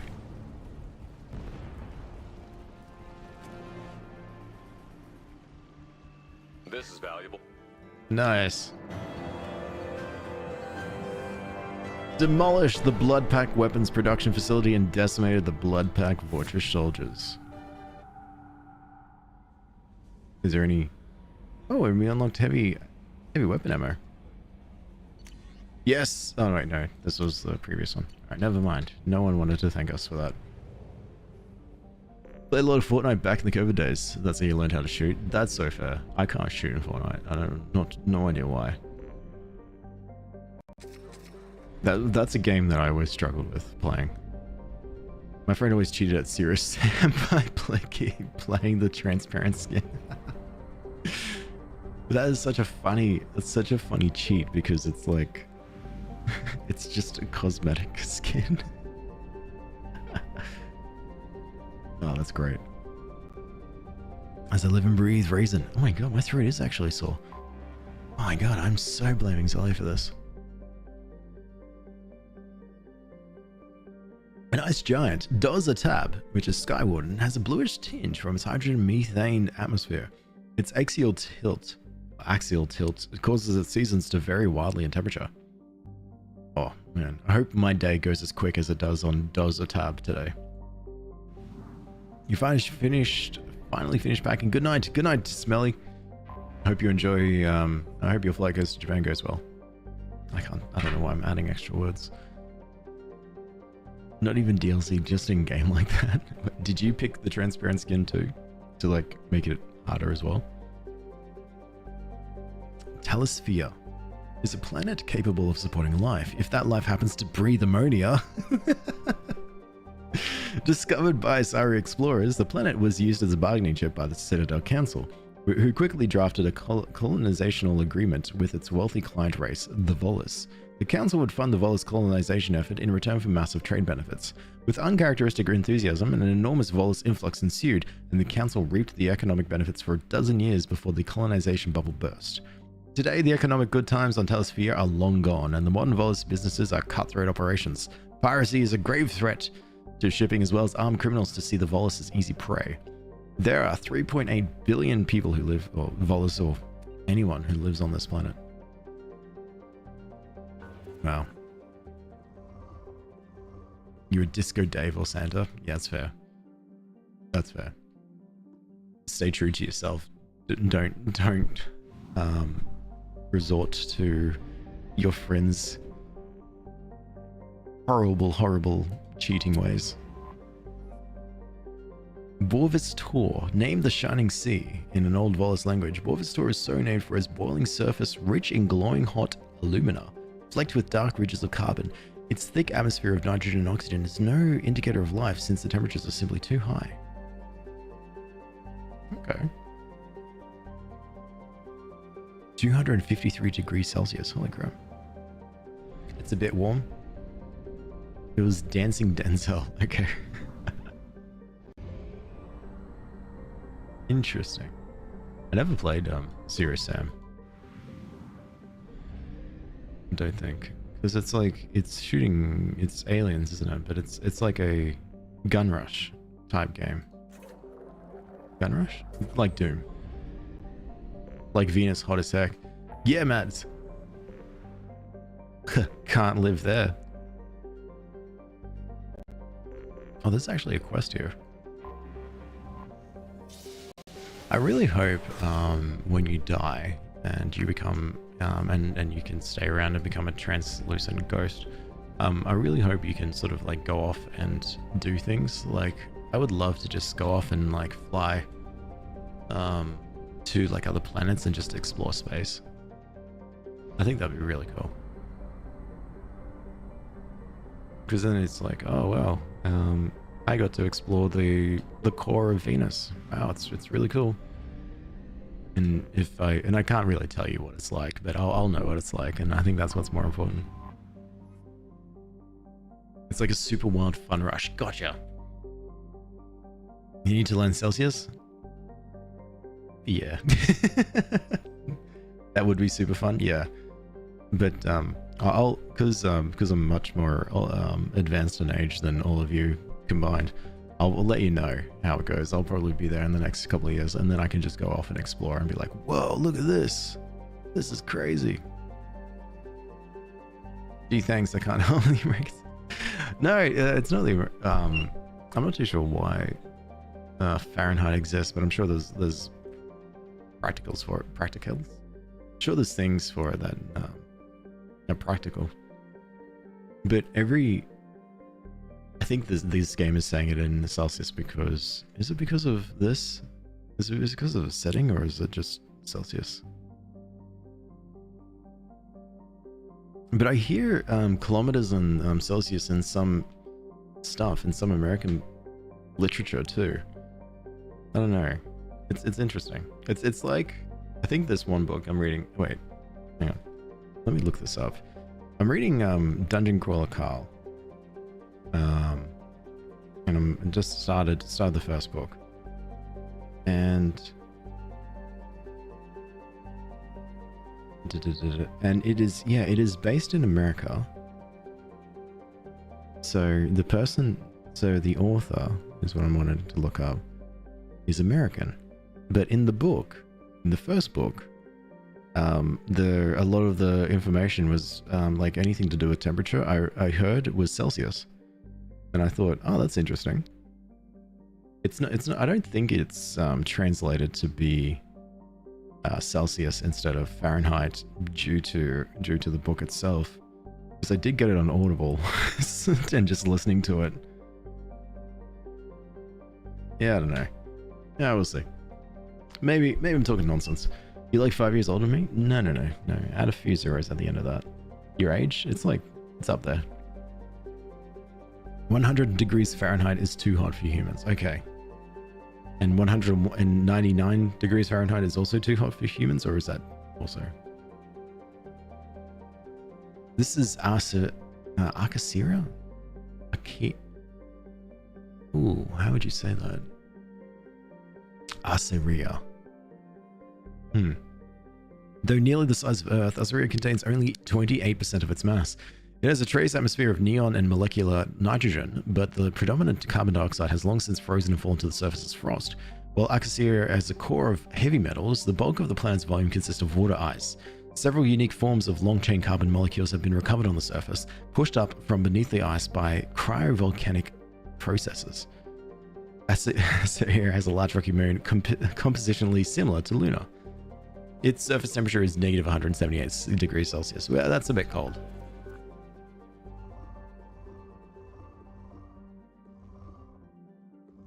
No, that's fine. Okay, so 99 degrees Fahrenheit is fine, but 100 degrees Fahrenheit is just simply too hot. Gotcha. I don't know what the conversion... I got one... I think there was one stream we talked about... Obviously, we talk about this a lot. I got told what like a good sort of baseline conversion is, and now I've completely forgotten. It was so long ago. This is Vesmini. Cold, dim, and surrounded by methane, ammonia, atmosphere. Vesmini, or Zasmini? Yes, has nevertheless attracted development by Sari mining concerns that service military industries. Oh my god, my words. There are significant loads of valuable light metals present, including titanium and lithium. Titanium is the primary material used in mass accelerator slugs, and lithium is used in military-grade droplet heat radiators used aboard warships. There are 620 individuals on this planet. Words are hard. Nice. So 100 degrees Fahrenheit is what we get in Texas. It's like we are boiling. I'm gonna need to know. I'm gonna need to probably one day know exactly what 100 degrees Fahrenheit is to Celsius. Farthest from the dim red dwarf Undest, the iced dwarf Maysuth has attracted no interest beyond the cursory flyby by an automated probe in 1874. No significant resources were noted. Oh yeah? What about this platinum? Probe launched. I had to put, I had to at least, oop, went too far. I had to at least send a probe so that the planet doesn't feel like left out because of that one flyby. You got me one moment? Okay, cool. So that was undressed the entire system, so let's go to Lusan. There's actually a quest here. Somewhere. Here, Tariff. Anomaly detected. Tariff is broadly Earth-like with a fatal flaw. It has a relatively high amount of chlorine in its system atmosphere. The reason for the greenish haze that becomes apparent when looking at the horizon, chlorine has become a vital component to Terran's plant life as a defense mechanism against native herbivores. Many species evolved with the ability to release clouds of toxic chlorine, why am I saying it like that, when disturbed. This gas is heavier than the atmosphere oxygen and tends to settle in low places. While avoidable, this has placed Tarath near the bottom of the list for colonization. There are intermittent signals originating in the heat in the heart of a large chlorine swamp. They appear to be coded, though it's not impossible that they are garbled distress signals from a drowned civilian ship.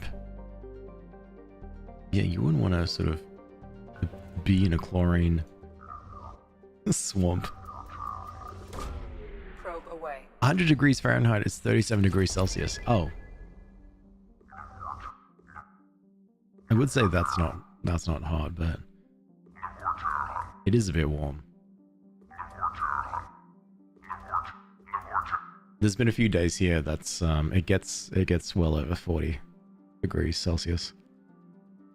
And that's ridiculous. The Vorta are hungry for that. We're just waiting on the Probe launched. I have found something. Preliminary scans indicate a high-powered communications relay on the planet.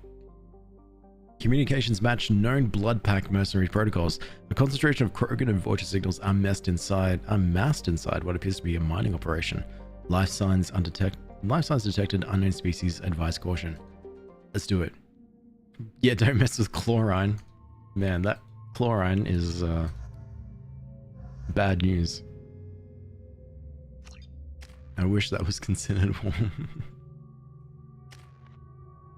Alright. Kasumi, Grunt, and Shepard. That's my crew. Grunt more so that he can get out of the house a bit.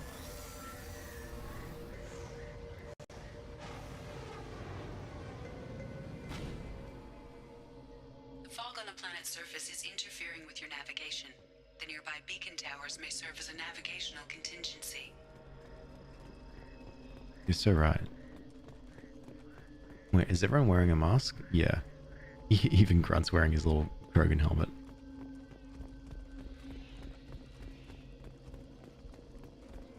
There's a beacon there. Wow. What happened here? Mining. Attention all workers, stop chipping away at this node. There's nothing left to mine. Move on to the other sites now. Salamule.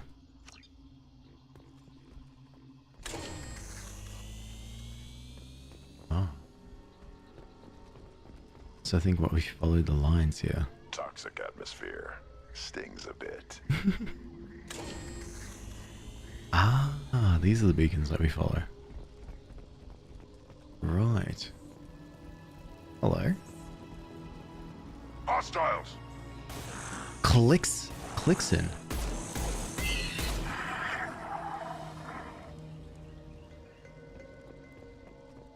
Okay. Where are we going this way? This way, okay. Not that way? But what's this way? Wait, quick save.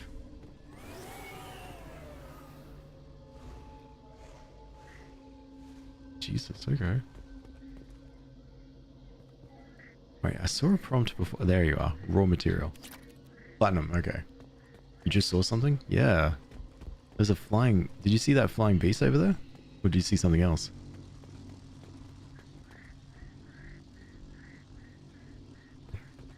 The beacon telling me where to go is really bad for me because I want to explore everything.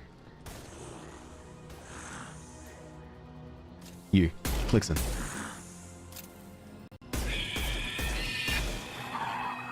Jesus. I want to see what it looks like up close, but I also don't want to die.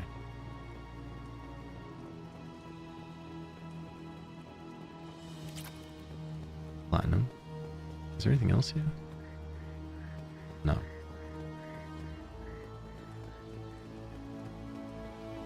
Okay, so it looks like we can eventually come back over to the beacon. There.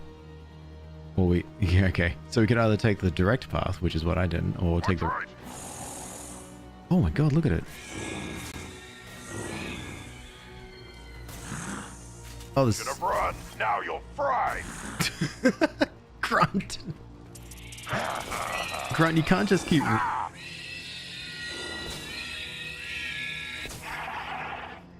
Jesus, Grunt, you can't just fight. You can't just fight an alien with your fists. The one that will explode from impact. You can't do that. I love Grunt so much. He's taking care of the problem for me. Yeah, you're right. You're right. He is.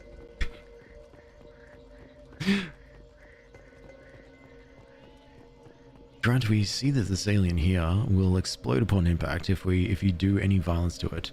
We suggest What are these people doing here? we suggest you take him from a distance. Use your weapons to range.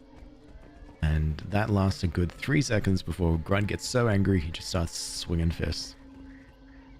Intentional workers, fall out now. Fall back now. Evacuation shuttles are on the way. Anyone not at the gathering site when the shuttles arrive will be left with those damned bugs.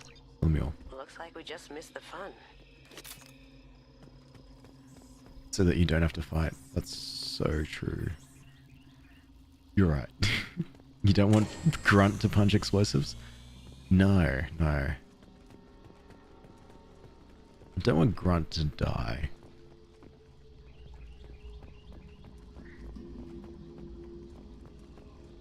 So they were here on this planet. They were mining away. Oh, that's big.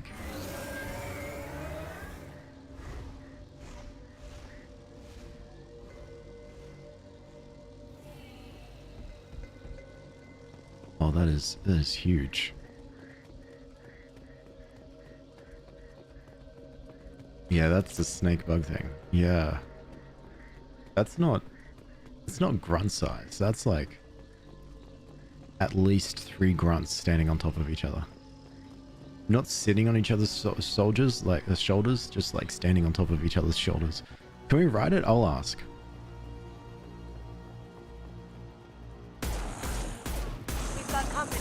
Can it be a pet? Will you feed and take care of it? Where's everyone else? Feels like it's just me fighting this thing.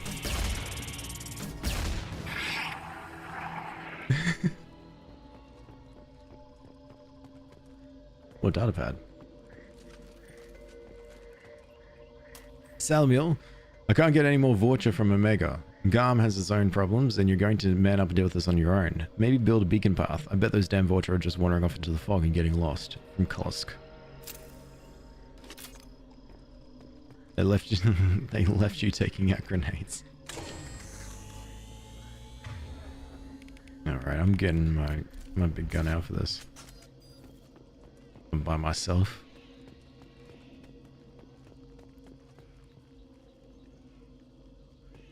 Oh, hello. So there's a door there. But... oh, hang on, there's something up there.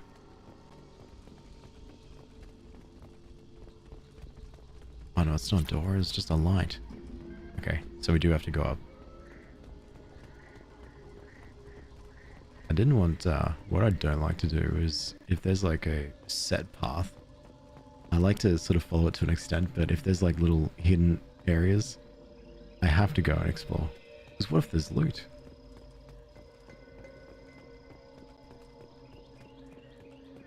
So if they've got the beacons up, why are they turning them off? Why did they... oh, they might have turned them off on the way out to try to hide their place, maybe?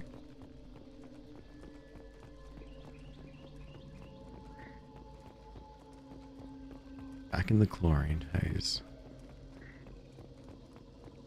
It's a trap. It's always a trap. They're coming from the front. Oh yeah, this gun does nothing. Right on your ass! Nice. Nice grunt. You know I like to go off the path in Alan Wake with your coffee, even you kept dying just for the coffees. I needed the coffees. What's Alan Wake gonna do if he doesn't have any coffees? Samuel, where are the resources? Are you mining out there or standing around waiting for those vultures to get smarter? Our guy in Ilium can't keep the lights off forever. You keep stalling and we'll have a hell of a fight on the way in. And that would make me really angry. Tusk.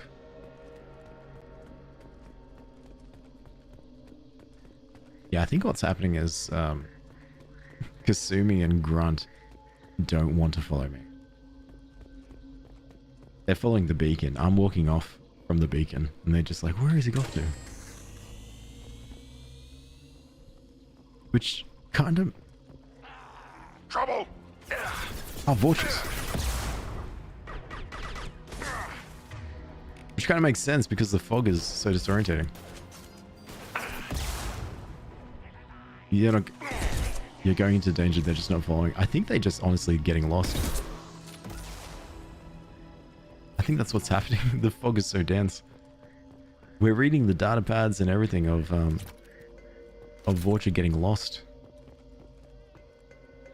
Oh, it's just two Vulture by themselves. Yeah, see, they didn't follow me.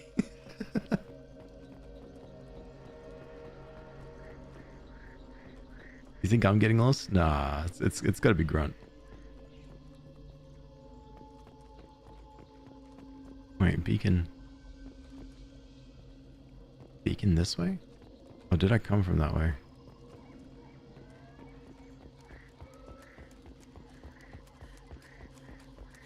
Wait, beacon.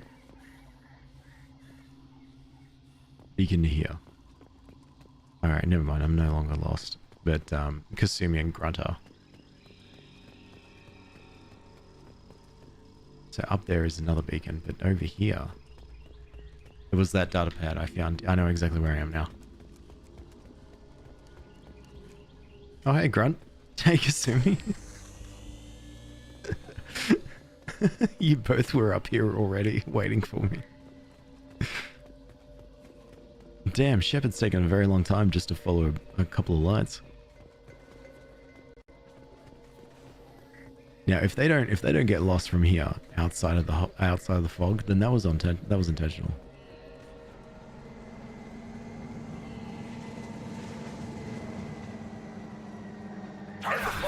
Oh god, that's scared the crap out of me. Hello, Samuel. I've read so much about you. Now you see me.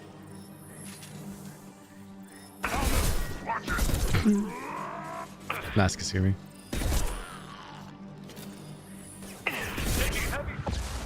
Alright, Kasumi's down. Oh, not Kasumi. Samuel is down.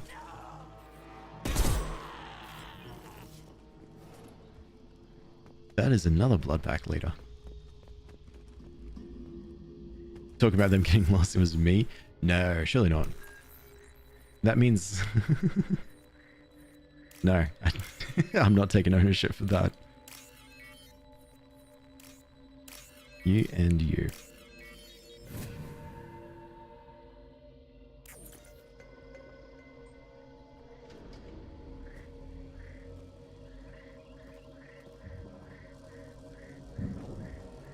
Okay, so I think we're disabling this.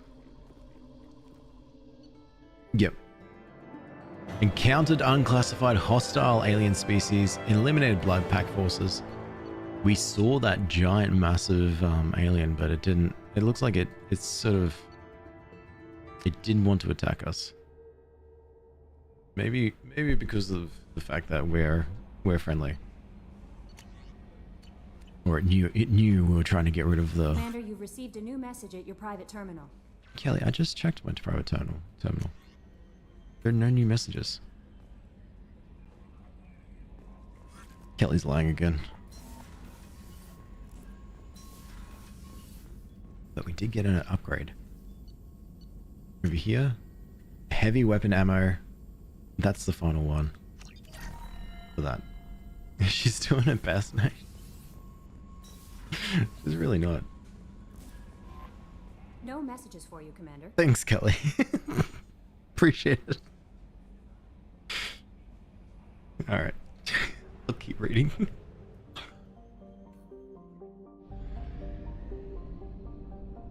You're right, she's doing her absolute best. You're rushing her, she needed time. She's just default. There's messages for you. Oh, but there's not. You're right, there's no messages. Okay. Zetic. A common methane ammonia gas giant, Zetic is best known for the infamous Kalthor camp established on the ice moon of Gessis. Kalthor was a Blue Sun's hostile environment training facility run by a cadre of former Batarian Special Intervention Unit operators. In 2168, a cluster-wide scandal broke out that it was revealed that the mortality rate of recruits sent to the camp might be as high as 18%. An investigation by Asari authorities based on Ilium uncovered group graves around the vicinity containing the remains of several hundred recruits dating back 2 decades. The camp was immediately closed and remains sent back to the worlds of origin. An inquest by the Blue Suns found the Batarian commandos had used harsh training methods, and those were consistent with their own training to join the SIU. Batarians were exonerated. Though Kalthor was shut down, they were reassigned to other units. As the Crescent Nebula is beyond the sphere of Council law, no civil charges could be filed against the Blue Suns. Wow. Don't join mercenary groups. Oh wait, I've gone too far again. I love these little tidbits of lore. That was Tarith, which we were just on. And this one is Dory. Dory is a large hot world with a poisonous atmosphere of acidic nitrogen oxides. While the planet is too close to Lucerne for this to condense and fall as rain, this makes the environment too hostile for forms of life more sophisticated than bacteria to evolve.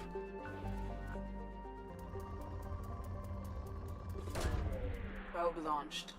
Nice.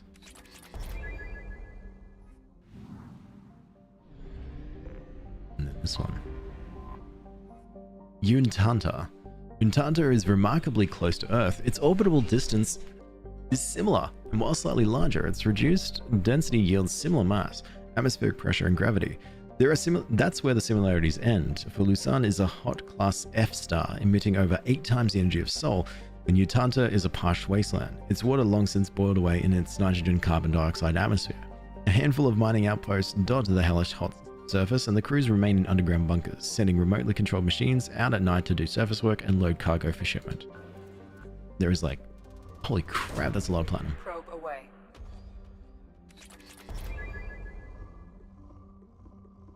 There is, what did I read? 230 is the population on this planet inside those underground bunkers. Jonton is a fairly standard close orbiting Pegasid gas planet, orbiting the star of Lucerne at a high velocity and heated to temperatures of over 1,000 degrees. Analysis of its orbit has revealed a core of heavy elements with a mass double that of the planet's hydrogen-helium atmosphere. A day length, 1 day is 25 Earth days. That's a bit much. Wait, I've already gone through the Platinum Watch one, and there is no planets in the asteroid belt. See, the thing in Mass Effect 1, I think you can just go through and scan the asteroid belts and see if there was like other planets like hiding in there or other anomalies. But there's generally not. The percentage up in the top left kind of tells you exactly what you're expecting. Oh, hang on, there's Only half our fuel remains. That's alright. There's a whole system right here. Zelene.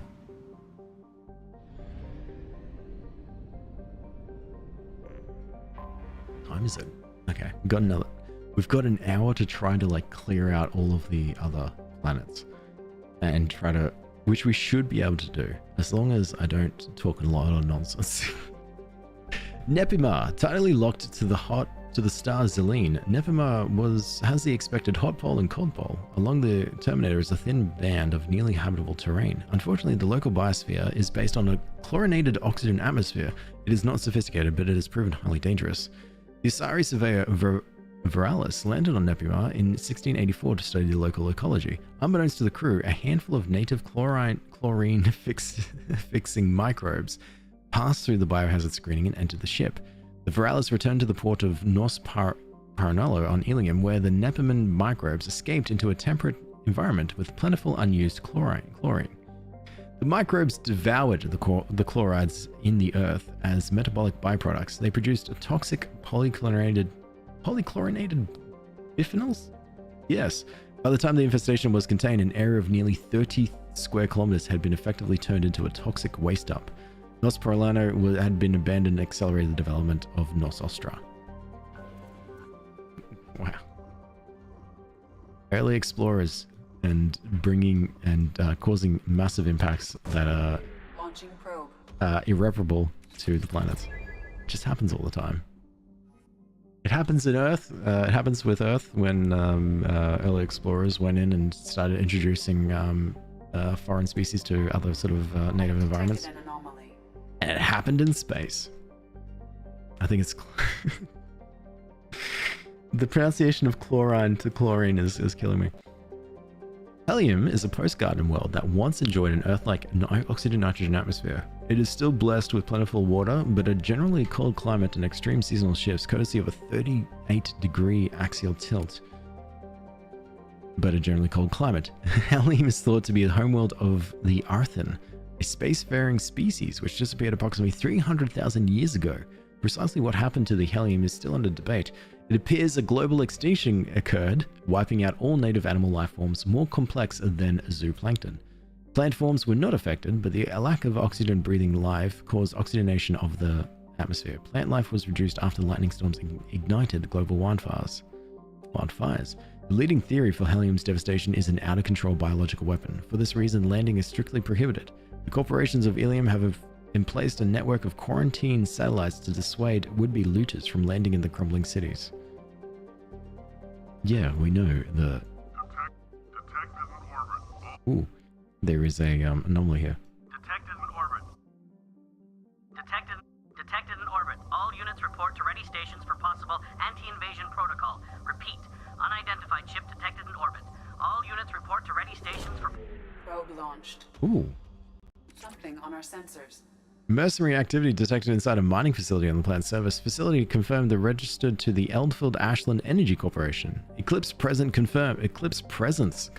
Distress beacon powered down at site. Sensors detect multiple spacefaring vessels. Launches into the city. Into the facility. Let's do it. Let's go... Samara. And... Bane. Seems like a cool planet. Yeah. So also completely impacted by the effects of the Reaper invasion.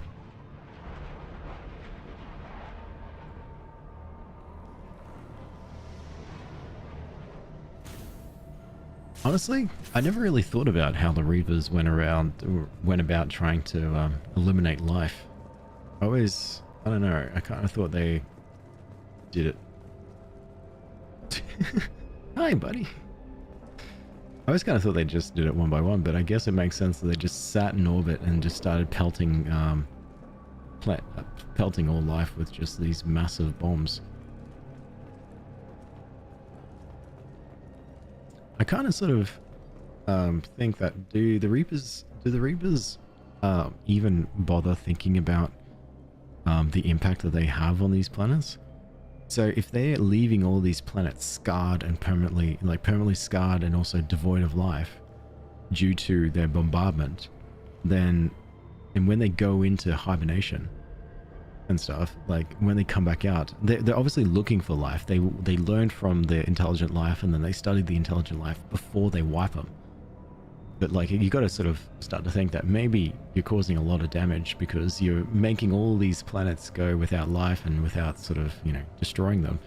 You're severely impacting them, which means you're impacting new life to occur. I guess on those planets, but yeah, I don't know. Reapers, they're just not, they're just quite rude. Well done. The last mate once again. You're too good. Cargo ship Tar Allen docked and received a large shipment of resources en route to the facility in the Dronex system. Tar Allen, Greece requested escort for the shipment, claiming pirate activity along the route. What did they really learn in the end? Nothing. You know what? You're right. In the end, it doesn't even matter. Oh. Who's screaming at me? Just Eclipse. Just a sorry. Where'd you come from? Investigate the Eclipse present in the mining facility on the planet Helium. Alright, I'm on it. Reapers are big old meanies. They really are. You see what I did there? Nothing. Did nothing. Also, Foxhole, you should probably be asleep. I don't know why you're awake.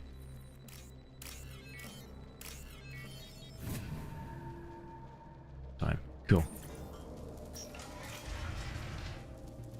Oh, PDA. Yeah, Reapers are big old meanies.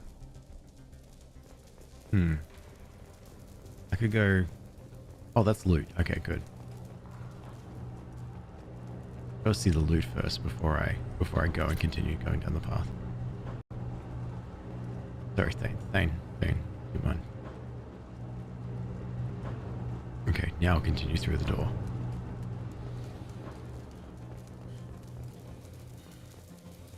Some Lincoln Park to liven up the mood. Wait, the mood was down?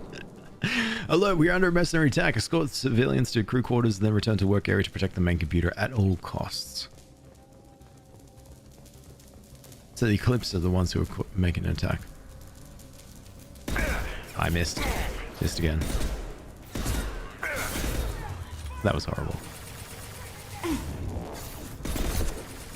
Neutralized one. Thanks. Fall. Thanks, Amara. Oh, there you are. Okay. Is there no... The heck just happened? Made contact. Your life is mine. Jesus, Amara. You don't have to... You just have to shoot them. You don't have to, like, really rub it in. Oh. It's actually quite cruel if you're just constantly... constantly being, like, talking crap to them. You got a little heavy there with the Reapers?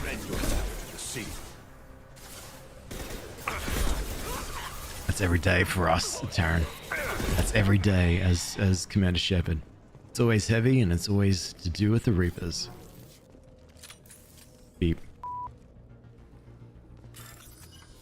Alright, let's hack. You, and then it's orange text or white text. Where am I? You. And then it's a bunch of orange text, which is here. Just trying to impress Shep. Yeah, you know what? Fair. The location of the last report from Terra Lynn is encrypted. Oh. One falls. Nice, Thane.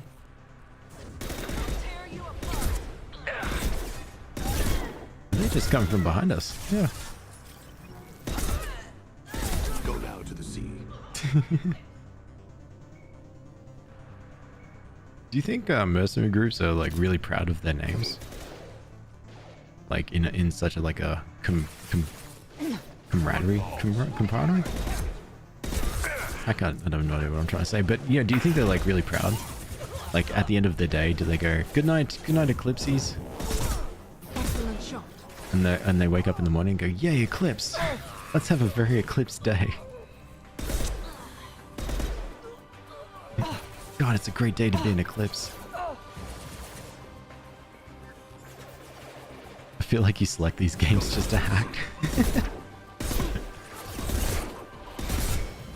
I'm not gonna say that the hacking stuff isn't It's an unfun.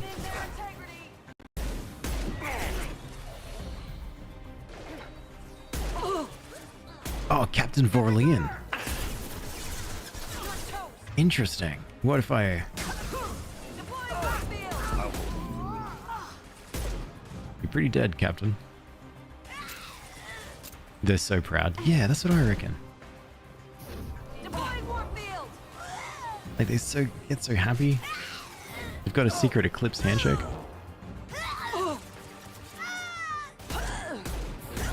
Alright, that was going on for a while. The decrypted data is incomplete. Further details are required. This data has been sent to Cerberus for further analysis. Hold F to end mission. Okay, done. Those sounds, yeah. It was a little bit too much. It's like a biker club. Yeah. Man. Power cells. Everyone hands in. Go team. 1, 2, 3 team. 1, 2, 3 Eclipse.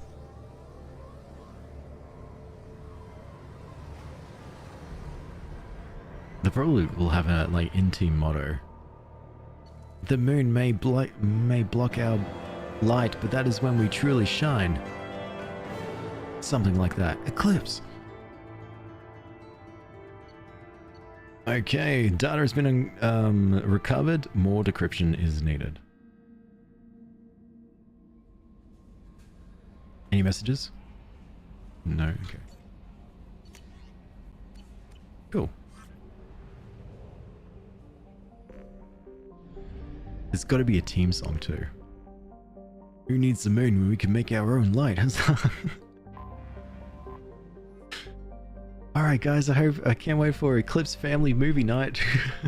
What do you want to watch today? Can we watch the movie Pitch Black? Yeah, absolutely. What about Armageddon? You know what? Anything. We watched both those movies last week. Let's watch them again today. EFO is a rocky world with an atmosphere of oxygen and carbon dioxide. These are large craters scattered across its surface, obviously from hypervelocity kinetic compactors. Stretching between these locations are the shattered remains of a magnetic levitation rail lines, which strongly suggests the craters represent the former locations of the Arithini mining outposts or other settlements. The equatorial region contains an extensive network of canyons formed by the plant's abundant liquid water. Travel advisory: atmosphere is approximately 41% carbon dioxide at sea level. This level is 4 to 6 times that necessary to render most species unconscious within a few minutes of breathing it. Breathing masks must be worn at all times on the surface of FO. Or EFO.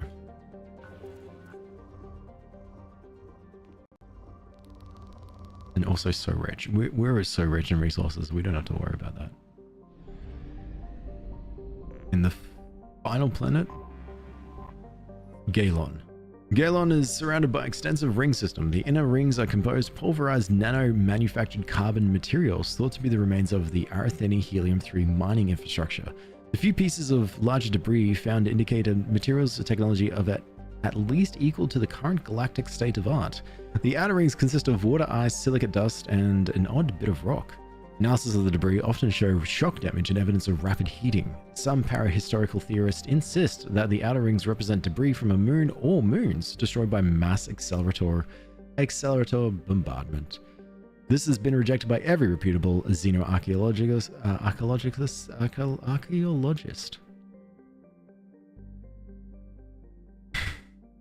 I really need to, I don't know.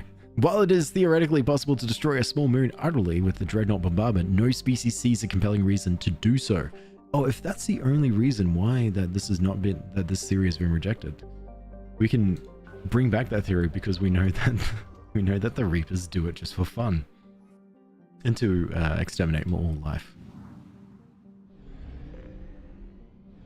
It's actually quite interesting to see Reaper affected systems. Like you forget that who was it? The Protheans. The Protheans were like the last race that last alien species that was here, that we see evidence of, and that we can sort of see the data and everything for it. But it's really cool to see that there are the other species. Unfortunately, a lot of them did not even get off the ground. A lot of them were just chilling or just doing stuff and just hanging out. The Protheans, I think, at least put up a tiny bit of a fight before they were taken down. They are called the Reapers. That's true. That's true. Naxxel is an ammonium methane ice giant. Several smaller energy corporations shut out of the big market in the Fire Gateway system are attempting to develop a local helium-3 fuel mining infrastructure to service helium. The leading investor is the human corporation, Eldful Ashland Energy. Their efforts have been hampered by the extra-legal pressure the H3 cartels in the fire system can bring to bear from simple price undercuts to bureaucratic obstructions, including denied permits and constant health and safety inspections. There is 6,700 of a population. They were hustling, trying to live. Yeah, that's pretty much it.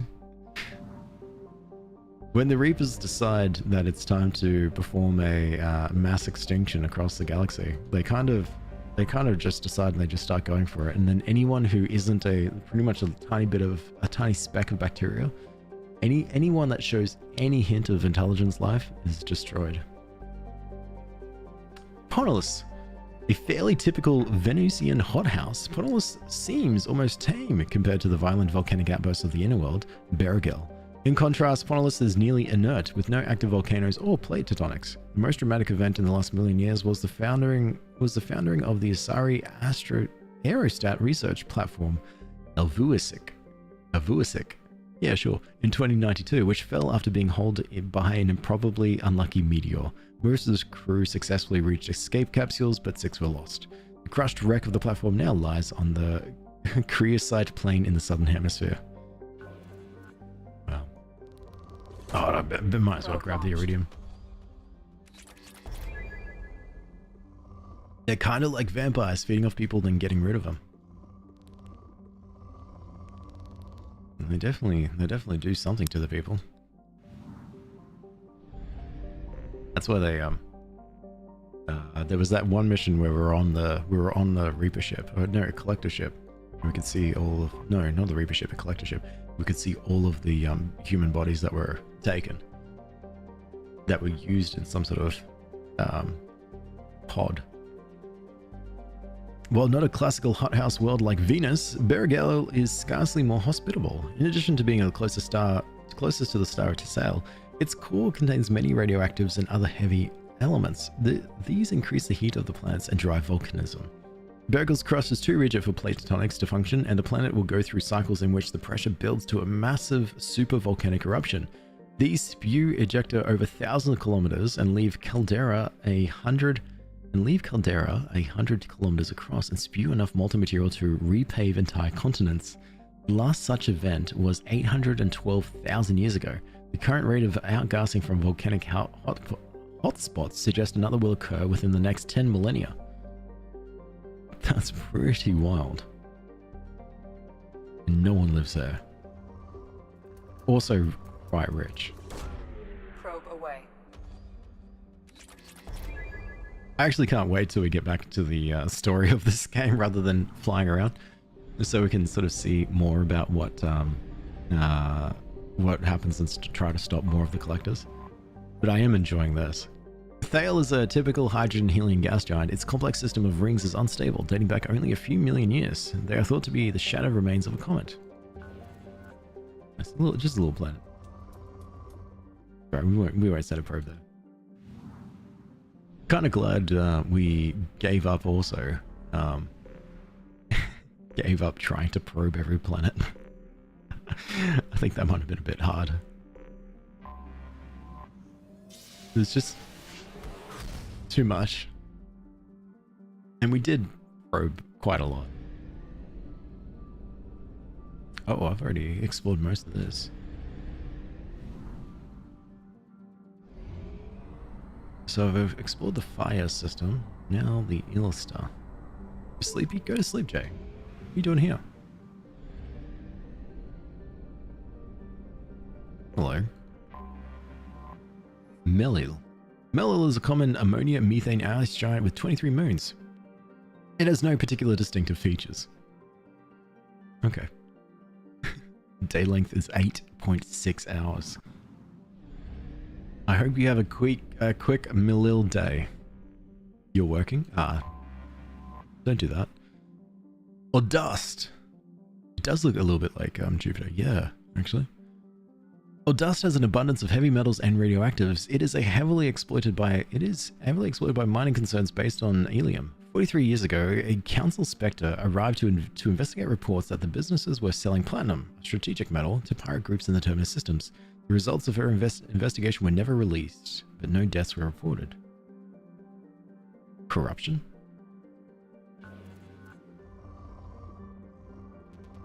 We found out the spectres are a little bit more susceptible to corruption than any of the others. Really, because like once they have that power, they've got the support and the power. They've got the power and the support of the council for them to do whatever they want and have unlimited resources. But then it just feels like it's just not enough. They just keep being susceptible to corruption.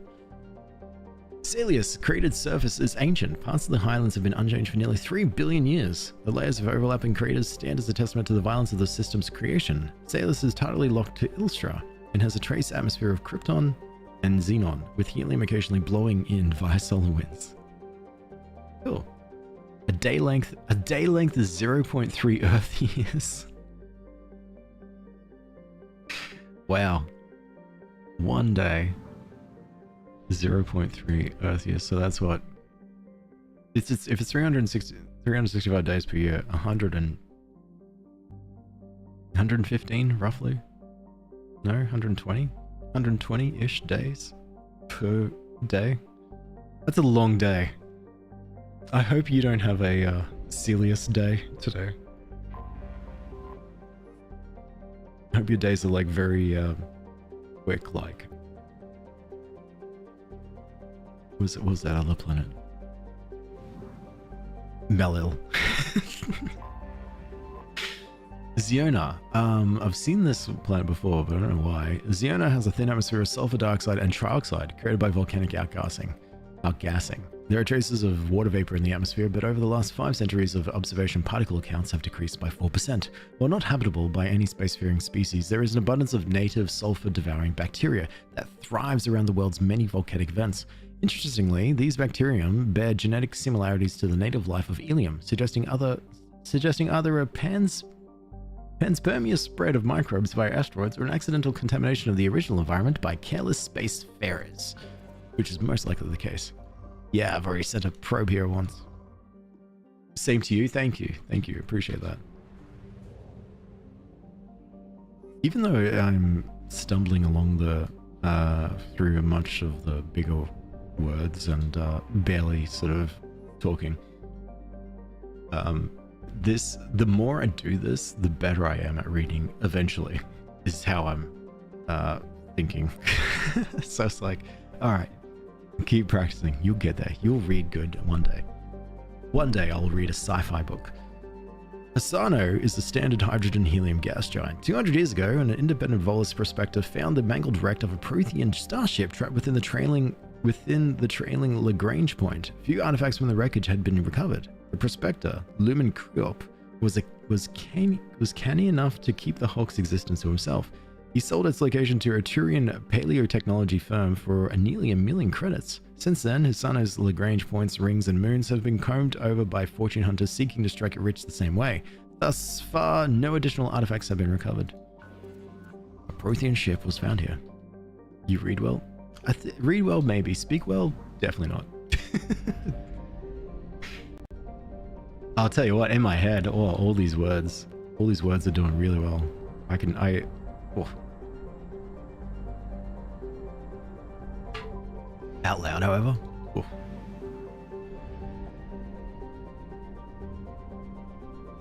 Oh man, Metaponto, what a name.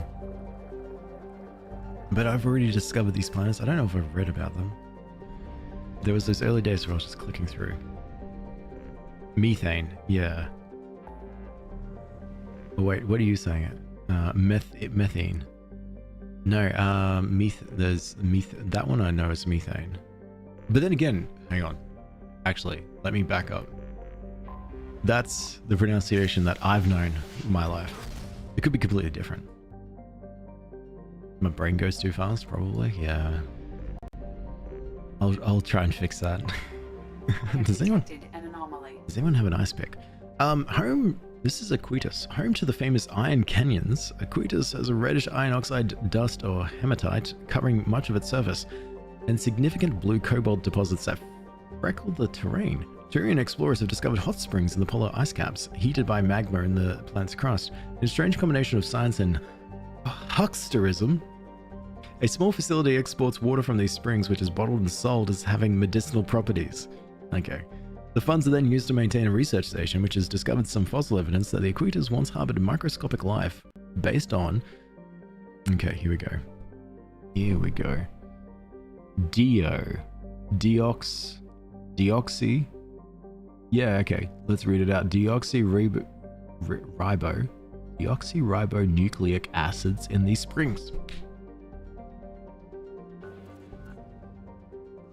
Ah, but there's an anomaly. Beacon triggered by Universal Distress Protocol. Beacon triggered by Universal Distress Protocol. Sean, thank you so much for the rose. That's way too kind. I appreciate that. You don't have to do that. Beacon triggered by Universal Distress Protocol. Beacon triggered. Probe away. DNA. Oh, is that what it is? On our sensors.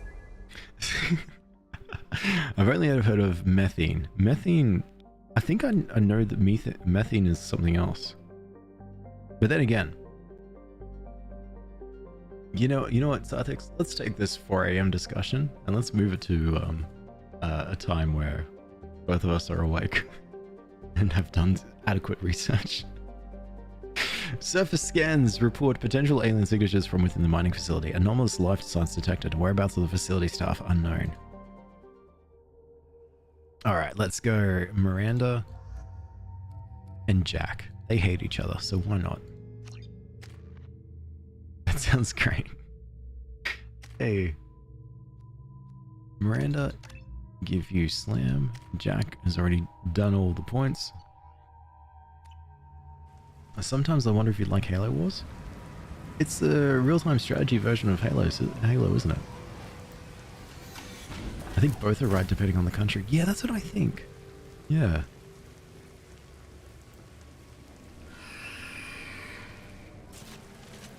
I think you're right.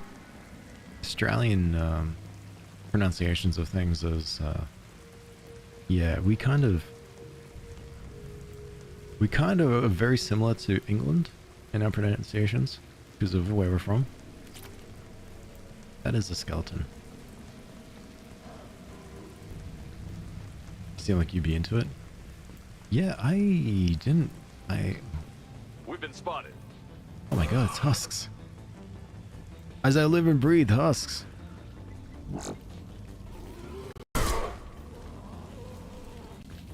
Not good. Means there would have been a... Yeah, I'm just going to back up a little bit. Wow.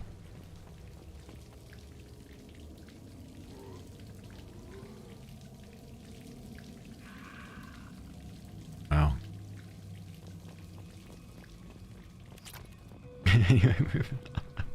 If you're reading this, get the hell out of this place now. Okay, that doesn't sound like a husk.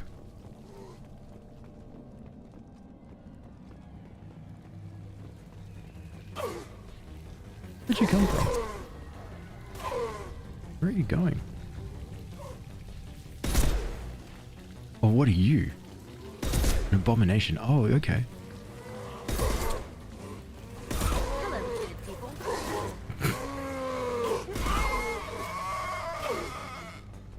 Go away.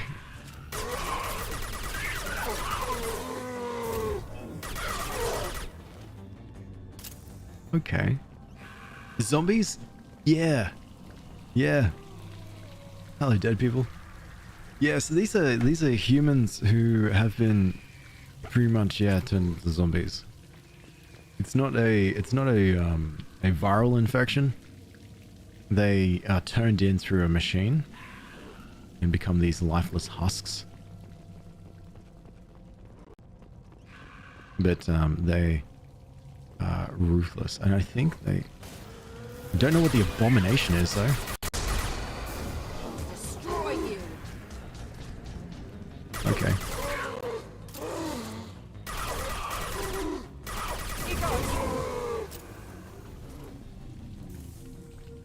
I keep hearing screams. Do I see dead people? Jack does.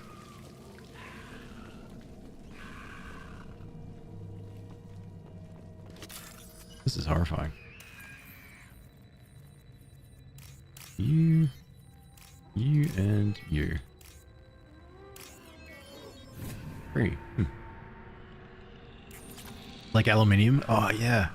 I think it's interesting how aluminium's sometimes pronounced aluminum. Where'd the double O come from? Also, it's funny, actually. Silex, on the methane versus methane. It's just saying, like, if you're trying to talk to Thane about your favorite gas, and Thane's like, what is your favorite gas? And you go, oh, methane. And then Thane's like, no, I'm Thane, you're Shepard. Do you think they've had that conversation They're right ahead before? of us.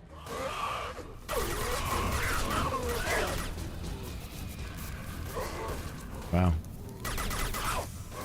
Oh, go away. That one's hissing. That one's hissing. Perfect. Was it perfect? Where'd you go, Miranda? You're not even... Was it perfect, mate?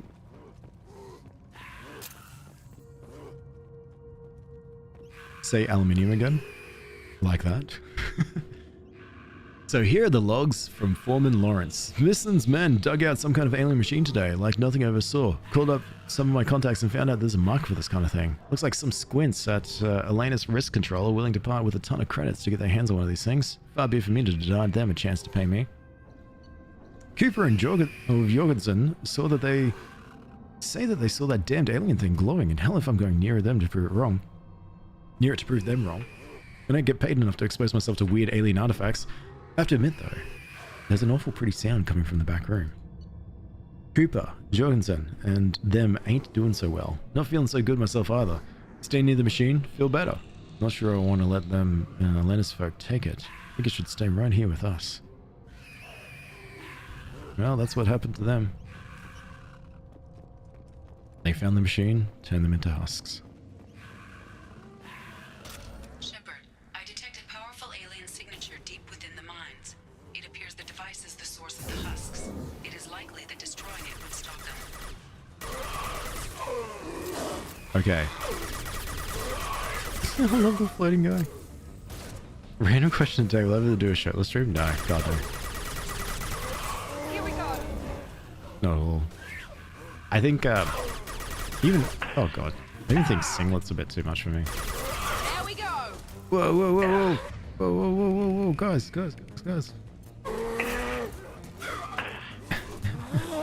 Okay, alright, buddy.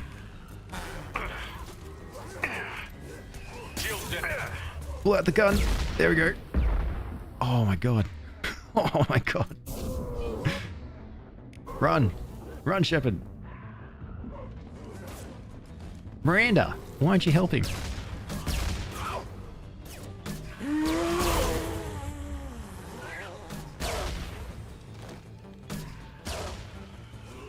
Oh my God, they're from behind as well. Miranda!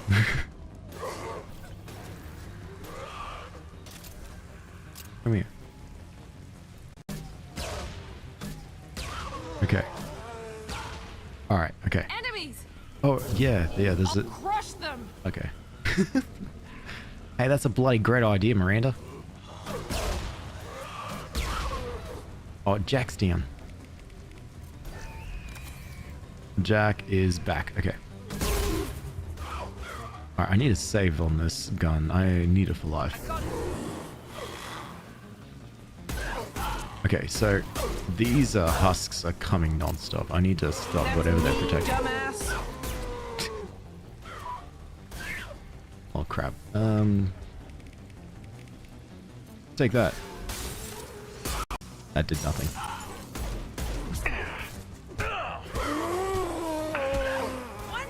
Okay, they punch hard. Jack, help me. Miranda! Miranda, can you do a slam? That did not. To the right. Nothing gets in my way. Okay. Locker. Oh, yeah. Let's get loot real quick. Alright, whoa. I'm trying to get loot. Oh, there's a bomb. Can I shoot it? I think so.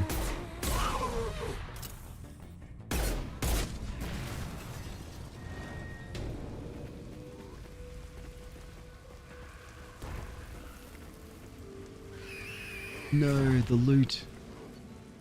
No. We destroyed the Reaper indoctrination device. Missed out on loot. Now's not the time for loot. I need the loot. No new messages about our failed loot attempts. Alright, well, Fortis. Pietas. Though Pietas is a combination of features that make terraforming a possibility, the rights to the planet has been tied up in the Citadel Council courts for the past 8 years. The running joke is that by the time the Council finally gives the go-ahead to colonize the planet, Pietas will have evolved life on its own. Home to comfortable temperatures and a mild atmosphere of mostly nitrogen and argon, Pietas could be habitable with the addition of oxygen-producing cyanobacteria. Its crust is high in silicates and carbon, allowing for easy fabrication of construction materials. Smugglers, pirates, and other unregistered starships sometimes touch down on Pietas to lay low to make repairs. Civilian travel is not advised, yet. The loot goblins suffer a great loss today. I'm honestly just shocked and astounded, and I don't know what to think. Ver, a pressure cooker planet with a thick nitrogen-heavy atmosphere, Ver is largely ignored by the galactic community. Probes have revealed a crust of nickel and scorched carbon, both of which can be found in abundance elsewhere at far lesser temperatures. Okay. Next time. That's right, we've got Castus to hang out with.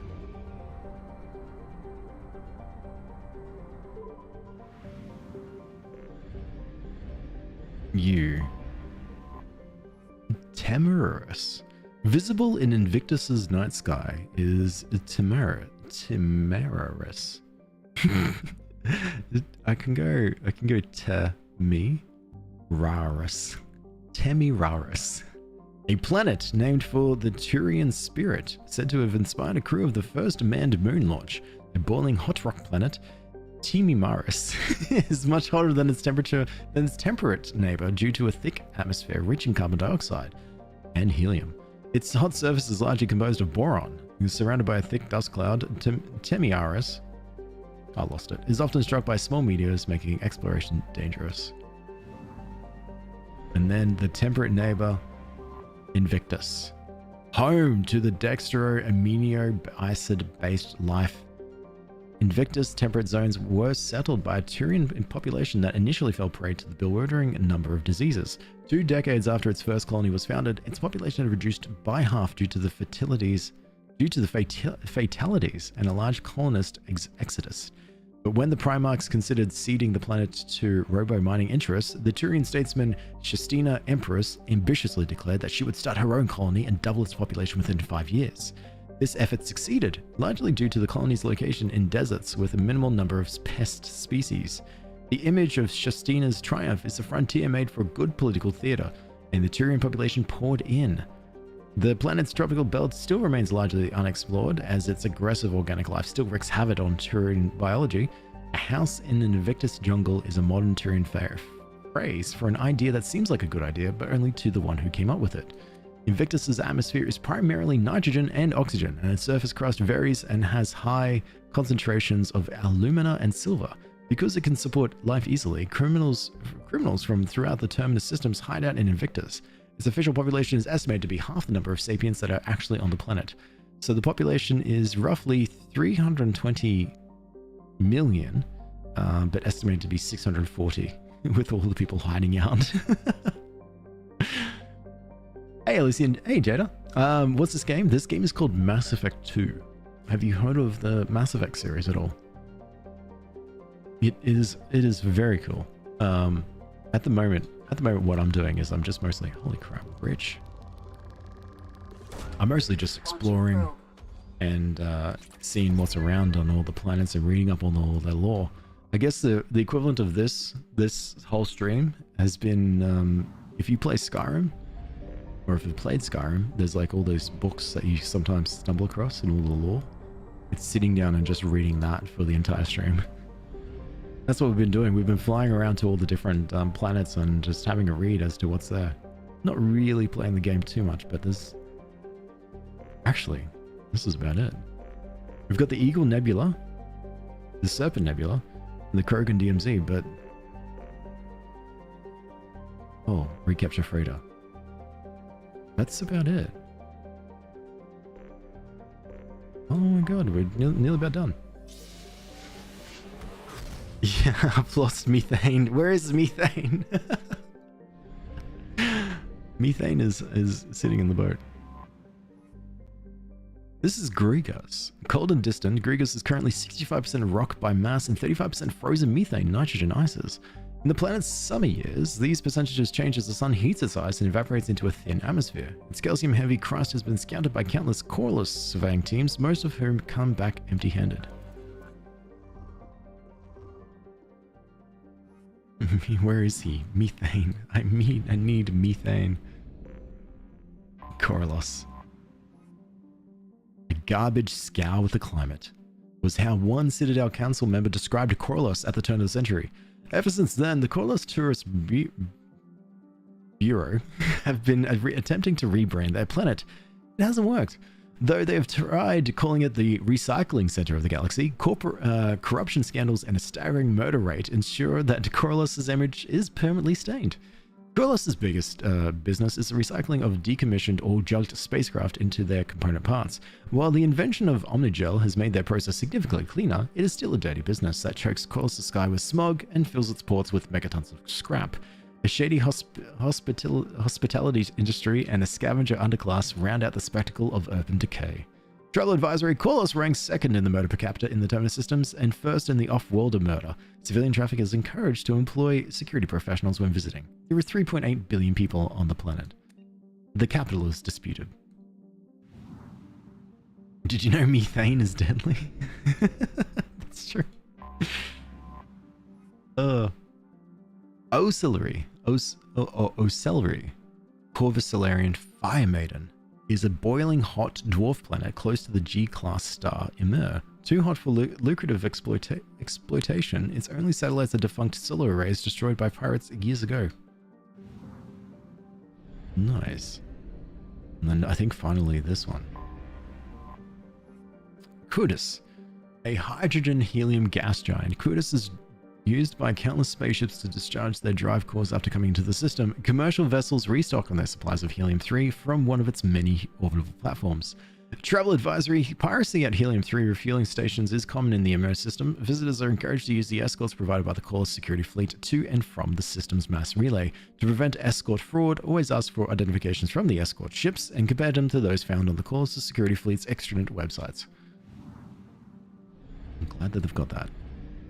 And there are 3 systems in here. 4.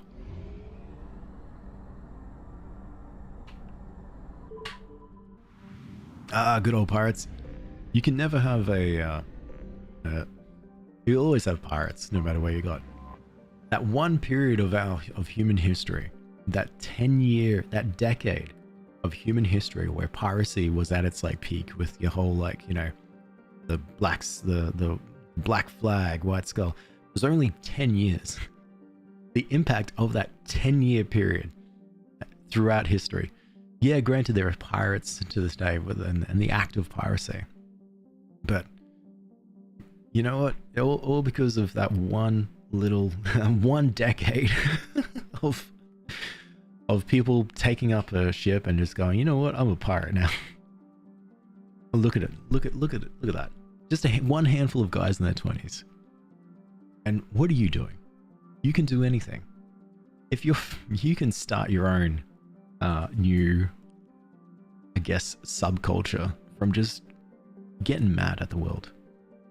Arg indeed. All the Jack Sparrows of the universe. Yeah, 10 years.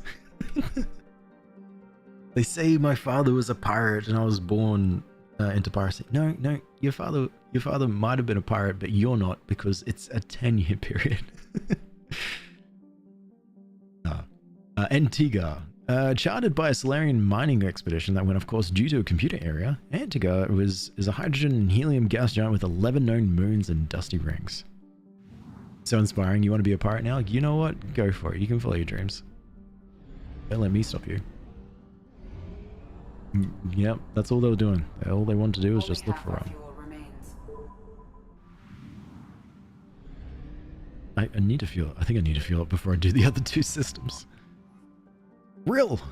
A planet only a Vorcha could love. Rill is notable for its near-miss climate. Punishing heat and a thin, toxic methane-ethane atmosphere, its surface is dotted with Krogan and Vorcha habitats eking out a meager living off the planet's tin and copper deposits and killing anyone who cuts into their profits. Travel advisory: Krogan can survive in the heat with the use of a breath mask. All other species require environmental suits to avoid heat exhaustion and burns. Liquid water can be found in large lakes on the surface. This can be used for thermoregulation, but is not potable without processing. Alliance Bulletin: large-scale gang warfare is a regular occurrence on Rill. Civilian travel is not advised. Nice.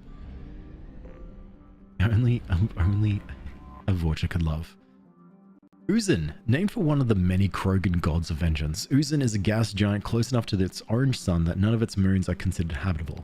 Its composition is largely hydrogen and methane, with traces of xenon that the Krogan collect for use in ion drives. Uzin is well within the frost line where gas giants usually do not form, leading astronomers to believe that its orbit is used to be further from the star, and if so, this would indicate a seriously unstable orbit and the planet may plunge into its star within a few million years. When I mentioned that when I die and I become a ghost and I fly around and I explore space, and I'll tell you all about it at some point, one of the things I wish that we could do is like travel back in the past and like, you know, go through the life on a 3 times or 300 times speed. It'd be really cool to like see these galaxies and see like the systems, and then you just go all the way back and like see what it was when they first came in, and then just speed through and see what happens with the planets. Like for instance, that mentioned that Uzin supposedly originated further apart. I believe the star is slowly, like, the gravity of the star might be slowly increasing, or like I said, its orbit is unstable, so it's just getting closer and closer. And then it will die and perish. And then what will happen? I want to see that. Just watch them form and evolve. Yeah, that's what I'll do. I think that'll be cool. I can't wait. Yeah, watch the birth of everything, watch the death of everything. I'll let you know how it goes. I'll haunt one of his. Flet. Uninhabitable by most species, Flet is home to the blood pack's Vorcha training and breeding grounds. The thick atmosphere is nearly all nitrogen and lacks oxygen, which poses no hazard to the Vorcha. Needing little but imports of water, food and water, Vorcha mercenaries and mercenaries to be trained religiously to overpower and kill whoever the company is at war with at the time. Travel advisory: Flet spaceports are wholly owned subsidiaries of the Bloodpack Mercenary Company, a corporation undergoing numerous criminal investigations for capital crimes. Civilian travel to Fleet is strongly discouraged. What if we won't be haunted? I will pick one lucky follower. One lucky follower will be haunted, and you won't know who. You'll pass on the haunting. I promised myself you wouldn't be haunted. Okay. One day. You don't want to be haunted? It's not by choice. This isn't an opt-in, opt-out situation. Double it, give it to the next person? No, too late. Ooh, Anher is an ESO-rich planet. Anher, a garden world with heavy populations of humans and Batarians. Anher was home to one of the earliest violations of sapient rights in modern human history. A consortium of corporations and corrupt politicians, fearing the Batarian economic competition due to their custom of legal slavery, passed a resolution that abolished the minimum wage, effectively re-legalizing slavery on a human-dominated world. Opponents of the motion quickly turned to activism and violence. A civil war erupted as one side sought to end slavery throughout the system and another. Primarily a Batarian faction called the Nahasit sought to keep the slaves they had. The Anher rebellions raged from 2176 to 2178. The Nahasit had a significant advantage in ships, labor, and weapons, forcing the Anher militias to hire mercenary companies to even the odds.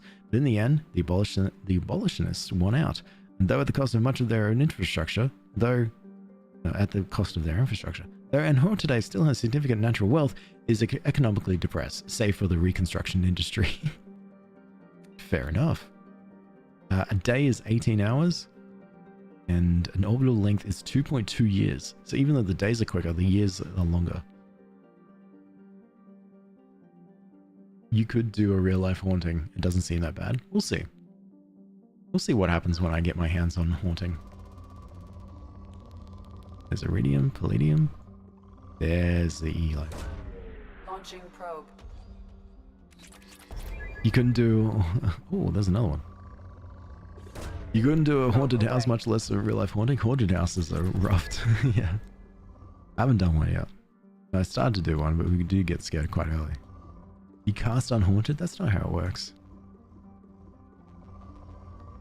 You'll find that that's not how it works because I've already equipped the immune to unhaunting spell.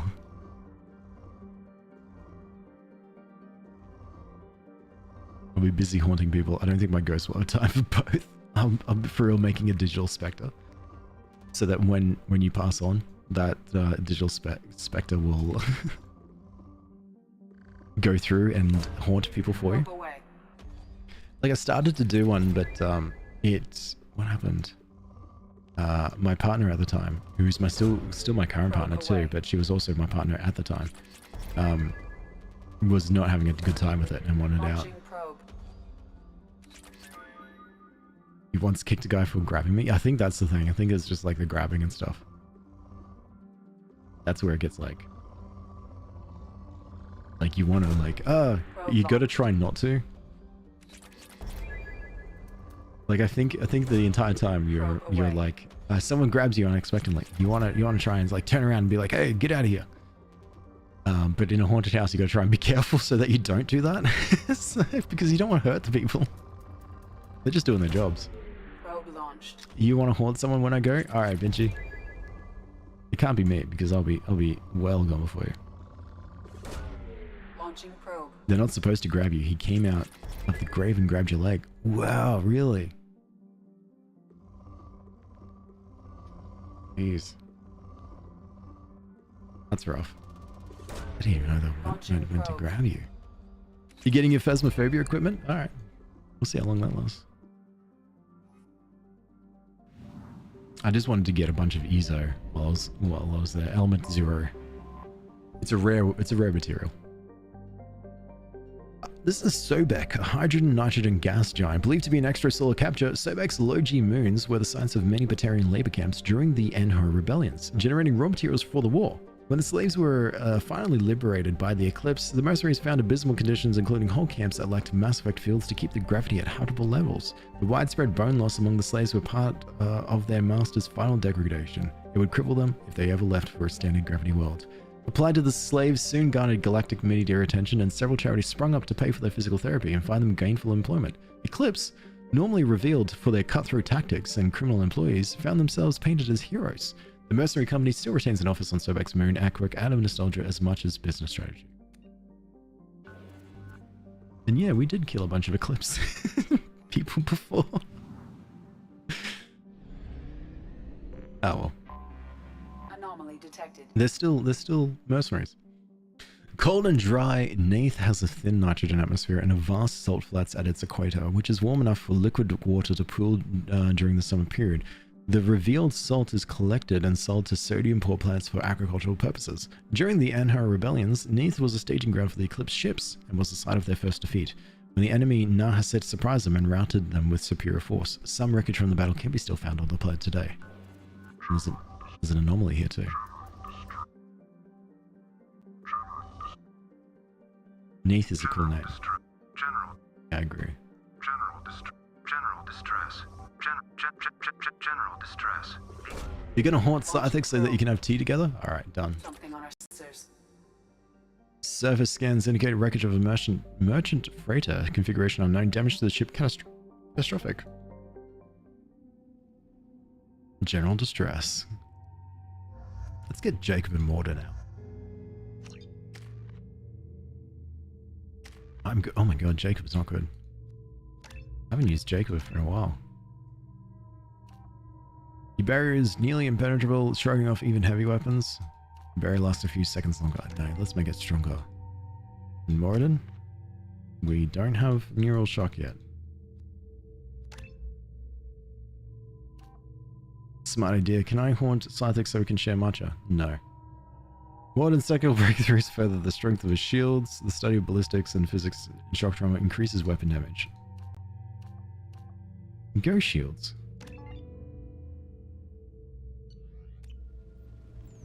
Oh well. General distress.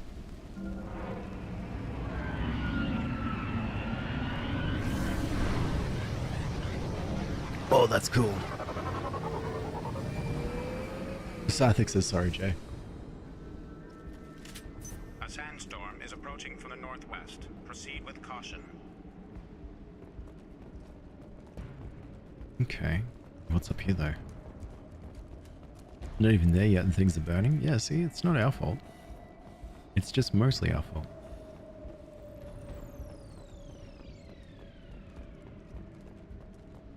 I think something's gonna try and shoot us.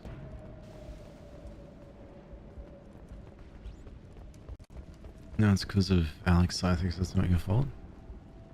Because of Scythix? Why would you say such a thing? We didn't start the fire, no. Oh, no. It's just mostly your fault when you stray from the path. I didn't stray. What path did I stray from? I mean... Yeah, true. But there's loot. Here you are. Damaged mech parts.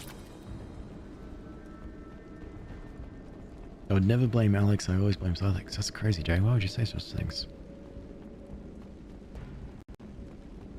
Now let's get this. It's always burning since the world's turning. That's a shepherd's mantra for life.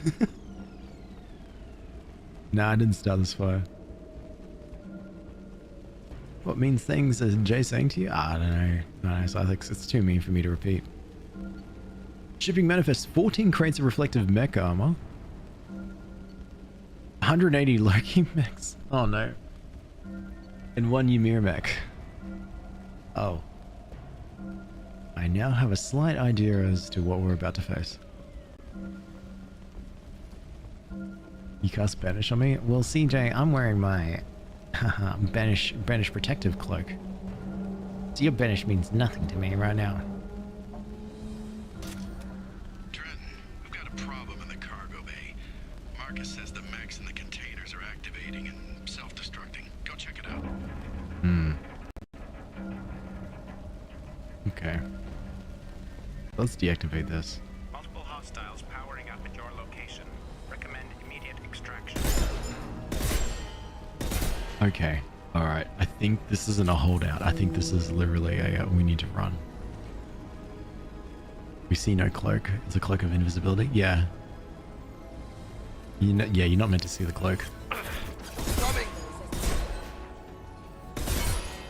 Gotta go. There is 140 max. And I'm not sitting here to... I think I'll die before I even get close to shooting and fighting 140 max.